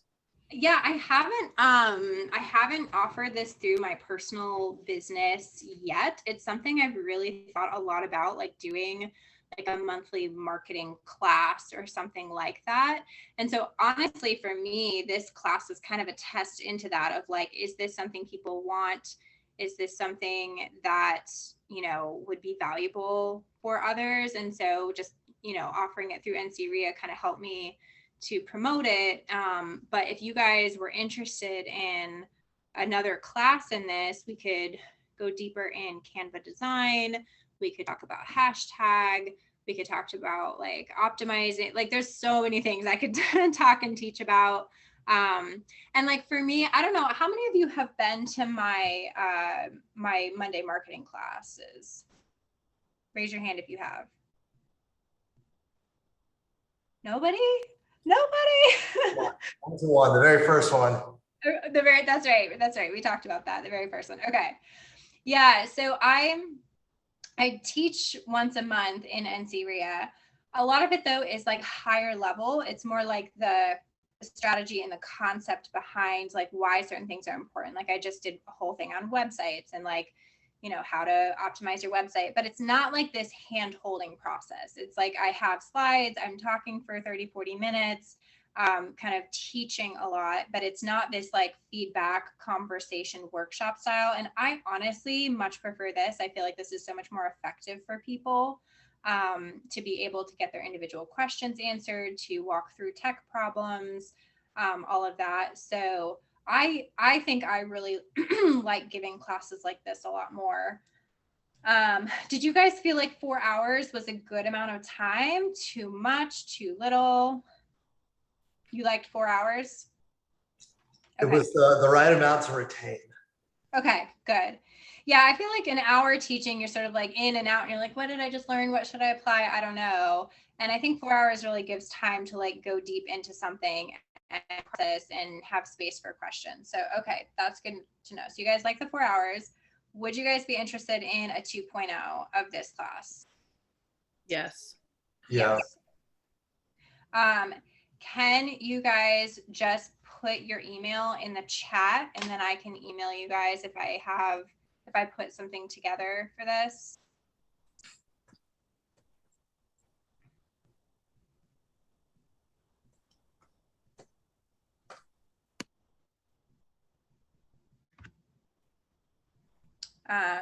Okay. And then if I did another class on this, what do you feel like you most need help with next?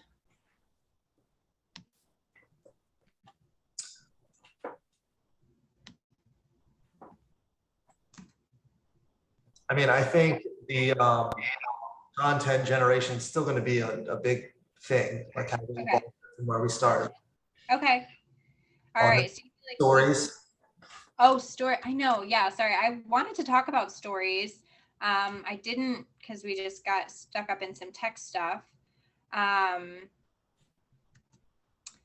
Okay. And then hang on, I'm just trying to get all of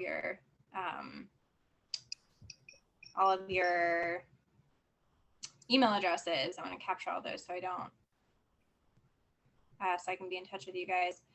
So, okay, so you want to talk about stories. You guys want to learn about hashtags. You guys want to learn about Driving like, traffic. designing graphics. Okay. Traffic is what I said. What'd you say? Driving traffic. Oh, driving traffic. Yeah. Yeah. Okay, so let me write some of this down. So driving traffic. Yep. The hashtags and then stories. Okay. Yeah, a really quick thing on stories, a really easy way for stories is you create your post and then you just add it to your stories. And that's like a quick way to start showing up in stories more. But we can definitely, like, stories are great for the more behind the scenes kind of content and showing up and saying, hey, this is what I'm doing today and all of that. Okay, so that's good. And then did you guys feel like $70 was a fair price point for what you got today? Yeah. Okay. It's always good to know if people are like feeling like they're getting the right amount of value for what they're paying. Cool. All right. So are there any remaining like hanging questions that you guys are like, oh, I feel like I can't move forward unless I get this question answered? Or do you kind of feel like you have enough things to work on and you know what to do, you just have to do it? Is there a balance between posts that are just like, hey, this is what I'm doing, or like, I'm here today, versus like good, like, this is how you do a sub 2, this is how you do that? Is there like a ratio of like how many posts you should make? So the more you post, the better, because the more you're showing up in people's mindset, consciousness, all of that. I think in terms of like, are you talking about like the educational content versus like just hey, I'm here? I mean, I would say try to get like an educational piece out once a week. You always want to focus on value-driven content, but value-driven doesn't necessarily mean you're teaching. Value-driven can mean I'm telling you a story of somebody's transformation. Value-driven can mean it can be entertaining. Like, I loved your idea of like the funnies. Like that's value to people. Making people smile is valuable. So I just mean like, I see a lot of people who don't really know what they're doing. I say this nicely, who just like have a pretty graphic and a standard quote and then like hashtag inspirational quote. And it's like, that is not, it feels so generic. You didn't put heart into it. You didn't try to like really make effort. You're like making content for content's sake rather than I'm being thoughtful and creating something for my audience. So I'm trying to get people away from like just the random quote or the like, you know, the really basic stuff, and actually put some heart into things. Because at the end of the day, that's going to be what keeps people on your page and keeps people wanting to follow you, when they can feel who you are coming through what you're making. Like even the prettiest graphic, like once people really see who you are coming through your page, they can forgive graphics that are not perfect and beautiful. Like, does it help? Yes, it does help. But is that the reason why people stick around? No, they'll stick around because they enjoy what you're producing. So I want to help you guys with creating things that people will enjoy consuming and that adds value to their life. That's helpful. Cool. How soon would you guys want more support? Do you feel like in a month, in a few weeks? Are you like itching for like more support in this right away? Or are you sort of like, let me get a hang of this now and then kind of look into, okay, so Danielle in a month. Yeah, I agree with a month. Okay. Yeah, I think that makes sense. A month. Cool. All right. Well, what I'll do is I'll think through some ideas and kind of a good angle. I'll be in touch with you guys. I can email y'all